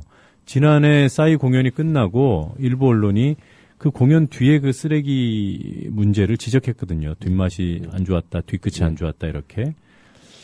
근데 참 4년 전에 동아일보 오보를 오늘의 조선일보가 형식도 똑같이, 수법도 똑같이 참 할 말이 없습니다. 저희 동아일보가 4년 전에 정정 보도는 했습니까? 그 운수연맹에 따르면 동아일보도 오보를 인정했다고 합니다. 네. 근데 하지만 공공운수연맹이 기사와 똑같은 크기의 정정 부분을 요구해서 무리한 요구라면서 좀 받아들일 수 없장을 밝혔다고 하는데요. 이 때문에 민주노총은 당시에 집회도 갖고 동아일보 절동운동을 벌이겠다고 경고하기도 했습니다. 하지만 그 동아일보 홈페이지 검색해본 결과 아직까지도 정정 보도는 실리지 않았습니다. 네. 저도 그 주신 자료 보고 들어가 봤는데 정정 보도가 없더라고요. 네. 그러니까 지금 동아일보 얘기는 오보의 크기 때문에 그런 거잖아요. 그러니까 너무 이미 첫 보도하고 똑같은 크기로 정정 보도하라는 요구가 부당하다. 그런데 정정 보도는 그래야 되는 거죠. 원칙적으로. 10이라는 크기만큼 오보를 냈으면 그만큼 정정을 해줘야 되는데 지금 우리나라는 정정 보도가 그야말로 뭐 손바닥 반만한 크기로 들어가지 않습니까? 네. 이런 걸 뭐 법적으로 규율할 방법은 없을까요?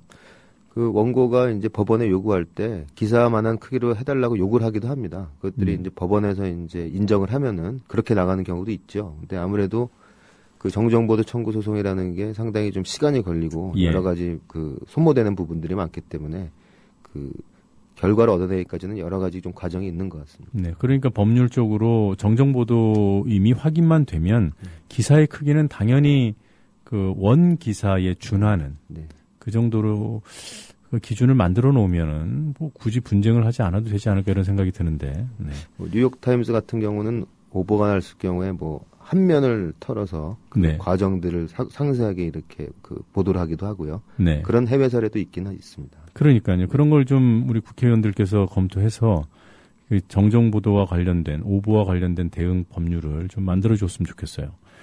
그 이른바 친재벌 보수 언론들이 뭐라고 할까요? 그 노동 문제 왜곡에는 일가견이 있지 않습니까? 네. 지난 7월 현대차 희망버스 때 있었던 오보 사례도 좀 알려주십시오. 네. 2,500명이 쇠파이프를 들고 폭력 시위를 벌였다는 기사인데요. 네. 그 한국경제는 지난 7월 22일자에 불법 폭력 사태로 얼룩진 현대차 울산공장이라는 기사를 내보냈습니다. 그 제목은 쇠파이프 든 2,500명, 펜스 뜯고 강제 진입이라는 것이었는데요. 네. 이 기사에 나타난 현대차 울산공장 현장은 이렇습니다. 그 현대자동차 비정규직 노동자들의 시위를 지원하기 위해서 전국에서 그 희망버스를 타고 2,500명이 도착을 했는데요. 예. 이들이 공장 강제 진입을 시도하는 과정에서 죽봉과 쇠파이프로 무장한 채 공격해서 80명 이상이 부상당했다는 겁니다. 네. 하지만 그 현대차 노동자들과 현장을 취재했던 기자들은 2,500명이 쇠파이프를 들고 공격했다는 것은 명백한 오보라고 근거를 밝히라고 요구했는데요. 현장에 있었다면 도저히 쓸 수 없는 기사라는 반박도 있었습니다. 예. 그러니까 이들은 시위대는 대나무로 된 만장을 들고 있었을 뿐이고 오히려 용역 경비들이 쇠파이프를 들고 있었다고 지적을 했습니다. 네. 어찌됐든 2,500명이 쇠파이프를 들고 공격했다는 것은 상식적으로 좀 믿기 어려울 것 같습니다. 네. 그 비정규직 노동자 그 사망 건 때문에 그 당시 그 노동자들, 집회에 참석한 노동자들이 어떤 분노를 느끼고 있었던 것은 사실이고요. 네. 저도 그날 현장에 있었거든요. 네. 쇠파이프를 든 노동자는 없었습니다. 네. 다 만장을 들고 있었던 게 그게 사실관계에 부합합니다. 네. 뭐 한국경제신문 그 유성기업 사태 때도 오보를 한 매체 아닌가요? 예, 그 최준경 지식경제부 장관의 발언이 화근이었는데요. 2011년 5월 23일에 최 장관은 유성기업 사태에 대해서 발언을 합니다. 그러니까 연봉 7천만 원이 넘는 회사 근로자들이 불법 파업을 벌이고 있다. 예. 이런 내용이었는데요. 대부분의 언론들이 최 장관의 발언을 이용해 보도했습니다만은 한국경제는 특히 이튿날 3면 톱기사를 통해서 이 주장을 좀 더 부각해서 보도를 했습니다. 제목을 보면 연봉 7천만 원 넘는데 파업, 현대차 부품사 5,000고 멈출 위기 이런 제목이었습니다. 하지만 그 유성기업이 금융감독원에 신고한 보고서에 따르면 이 회사 직원의 연평균 임금은 5,710만 원이고 예. 남자 직원 평균 연봉은 조금 높지만 역시 5,819만 원에 그쳤습니다. 예. 그리고 유성기업 노조는 연봉 7천만 원이 되려면 25년 이상 근속자가 휴일 없이 추가 근로를 해도 될까 말까한 수준이라고 반박을 했는데요. 여기서 논란을 키운 것은 이명박 대통령이었습니다. 예. 일주일 뒤인 5월 30일에 이명박 대통령이 KBS 라디오 연설에서 연봉 7천만 원을 받는 회사의 근로자들이 불법 파업을 벌이고 있어서 안타깝다. 이런 주장을 폈기 때문입니다. 이 때문에 그 진보신당이 이명박 대통령의 연설을 방송한 KBS 상대로 그 언론중재위에 정정 보도를 냈는데요. 중재위는 언론중재 사안이 아니라면서 각하 결정을 내렸습니다. 예. 뭐 거기서 이명박 그 당시 대통령이 그 유성기업이라고 딱 찍어서 얘기는 안 했지만, 네네. 그 7천만 원 받는 근로자들이 불법 파업을 벌이는 게 안타깝다. 그래서 다들 유성기업이라는 걸 알았죠. 예, 당시에 네. 또 화제가 되고 있었던 네. 사업장이니까요. 그리고 연평균 임금 5,700만 원, 뭐 이걸 지금 듣는 분들에 따라서 많다 생각하실 수도 있고 적다 생각하실 수도 있겠지만 이게 7천만 원이 아니라는 거예요. 네네. 게다가 또 유성기업의 노동자들은 다른 사업장들보다 근속 기간이 길더군요. 네네. 예, 그러니까 그것까지 감안을 하면 유성기업이 다른 데보다 특별히 돈을 많이 받는 네네. 그런 귀족 직원들, 특히나 노동자들이 귀족 노조원들은 아닌 거죠. 이 기사가 나간 이후에 한국경제 칼럼이 하나 실렸는데요. 네. 거기에는 5천에서 7천만 원을 받는 유성기업 노동자 이렇게 좀 기사가 나와 있었고요. 일부 온라인 기사에서는 이 잘못된 부분들을 좀 바로잡는 기사가 나가기도 하긴 했습니다. 그러니까 잘못했다고 인정한 것이 아니라 예. 은근슬쩍 네. 이제 바꿔놓는 거죠. 예, 예. 잘못된 걸 알았으면 잘못했다고 얘기를 하면 되죠. 네. 그래요. 참. 한국경제신문의 또 다른 오보는 또 뭐가 있죠? 네, 복수노조 교섭 창구단이라 문제인데요. 당시 이 법 제정 과정에서 정부와 재계 의견이 좀 갈라져 있었죠. 네. 정부와 재계와 그 노동계 의견이 좀 갈라져 있었는데요. 정부와 재계는 창구단 일화를 좀 지지했고 노동계는 반대했었던 사안입니다. 그런데 그 한국경제하고 국민일보에 2011년 2월 22일자에 좀 눈에 띄는 기사가 실립니다. 그 삼성경제연구소 등이 참여한 복수노조 해외 실태조사단이 ILO 국제노동기구를 방문해서 그 인터뷰를 했는데 ILO 간부가 창구단일화 정책을 지지했다는 겁니다. 예. 그 국제적인 노동단체가 창구단일화 정책을 지지했다니까 상당히 파급력이 있었죠. 그 기사에 따르면 카렌 커티스 ILO 국제노동기준국 부국장은 복수노조 설립을 허용할 때 교섭 창구를 단일화해야 된다. 그리고 창구단이라는 좋은 제도라고 밝혔다고 이렇게 보도가 됐습니다. 그리고 소수노조에게는 교섭권을 주지 않아도 된다. 이렇게 말했다고 이제 보도가 됐는데요. 예. 이는 그 창구단일화를 반대해왔던 한국노총과 민주노총 등 국내 노동단체와 세계적인 노동단체인 ILO가 다른 견해를 갖고 있다는 점에서 상당히 주목을 받았었습니다. 하지만 그 한국노총과 민주노총이 한국 언론과 인터뷰했다는 그 카렌 커티스 부국장한테 네. 공문을 보내서 확인을 요청했는데요. 그 카렌 커티스 부국장은 한국경제신문 기사, 특히 소수노조 교섭권 안 줘도 된다는 그 제목은 상당히 왜곡되었다. 이렇게 밝혔다고 합니다. 그는 인터뷰 당시에 단체 교섭 제도는 그 나라의 특성에 따라서 결정되는 게 맞다고 이렇게 강조를 했다고 답변을 했고요. 예. 그리고 단체 교섭을 실시할 과반수 노조가 없는 경우에는 소수 노조에게도 단체 교섭권을 줘야 된다고 언급했다고 이렇게 설명을 했습니다. 예. 이 기사 작성한 분이 좀 낯이 익어서 찾아보니까 윤모 노동 전문 기자 이 당시에 네네. 한국경제신문의 윤모 기자. 네. 저희가 창조 컨설팅 노조 파괴 업체로 형사처벌까지 받은 창조 컨설팅의 내부 문건을 국회로부터 이제 확인을 해봤는데요. 네. 거기 보니까 이분의 이름이 담겨 있더군요. 네네. 그 문건이 뭐였냐면 주요 기관 연락처가 적혀 있는 내부 문건이었습니다. 네네. 국정원, 검찰, 경찰 그리고 주요 기관. 이게 유성기업이 현대자동차의 중요한 하청기업이기 때문에 현대자동차 관련 경총 거기에 들어있는 유일한 기자가 바로 이 기사를 쓰신 윤모 기자였습니다. 또 하나 더 말씀드리면 거기 이 윤모 기자 이외에 또 하나의 언론사가 등장하는데 이게 YTN이었습니다. 아, 예, 그렇죠. 자, 한 가지만 더 여쭤보겠습니다. 한국경제신문이요. 지분구조를 보면은 현대그룹하고 이해관계로부터 자유롭기가 어렵지 않나 이런 생각이 들던데요. 어떤 구조의 신문인가요? 네, 한국경제의 최대 주주는 현대자동차입니다. 네. 지분율은 20.55% 정도로 이제 알려져 있고요. 현대자동차를 포함해서 4개 정도의 주요 대기업이 비슷한 지분들을 갖고 있는 거로 그렇게 알려져 있습니다. 그리고 이후 다수의 기업들이 지분을 나눠 갖고 있는 걸로 알려져 있는데요. 사실 주주들의 경영권이나 편집권 간섭은 타 경제신문에 비해서는 비교적 없는 편이라고 전해집니다. 예. 그래서 한국경제가 종합편성 채널을 신청했다가 탈락했을 때 당시 기자들이 사장을 소환해서 편집국에서 총회를 열기도 하는 그런 과정도 있었습니다. 하지만 팀기업 논조는 어떤 한국경제의 태생이라든가 소유 지분을 볼 때 피할 수 없는 부분이라는 부분은 확실한 것 같습니다. 네, 현대자동차 이외에 다른 주주라면 삼성 등 같은 이제 재벌이 들어가 있는 거죠? 예, 삼성은 제가 확인을 못 해봤습니다만은 SK라든가 아무튼 주요 대기업들이 포함되어 있습니다. 네. 그리고 한국경제신문이 하려고 했던 게 종편인가요? 보도 채널인가요? 종편입니다. 종편이었나요? 종편에서 그때 한국경제만 탈락을 했죠. 한국경제가 탈락을 했죠. 네. 알겠습니다. 오늘 여기까지 듣도록 하겠습니다. 지금까지 기자협회보 장우성 기자였습니다. 고맙습니다. 감사합니다.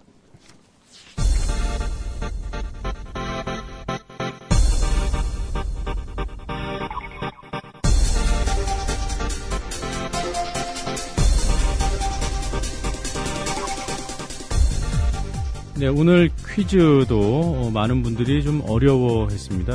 구체적인 수치를 여쭤보는 문제였죠. 충청권이 호남권의 인구를 역전했다는 보도에 기반한 문제였는데 충청권은 현재 인구수가 526만 명, 호남권은 525만 명. 문제는 영남권의 인구수를 여쭤보는 것이었습니다. 정답은 4번 1,300만 명이었습니다. 뉴스바 마치도록 하겠습니다. 저는 내일 아침 7시에 다시 여러분들 찾아뵙도록 하겠습니다. 지금까지 뉴스바 바텐더 노정면이었습니다. 고맙습니다.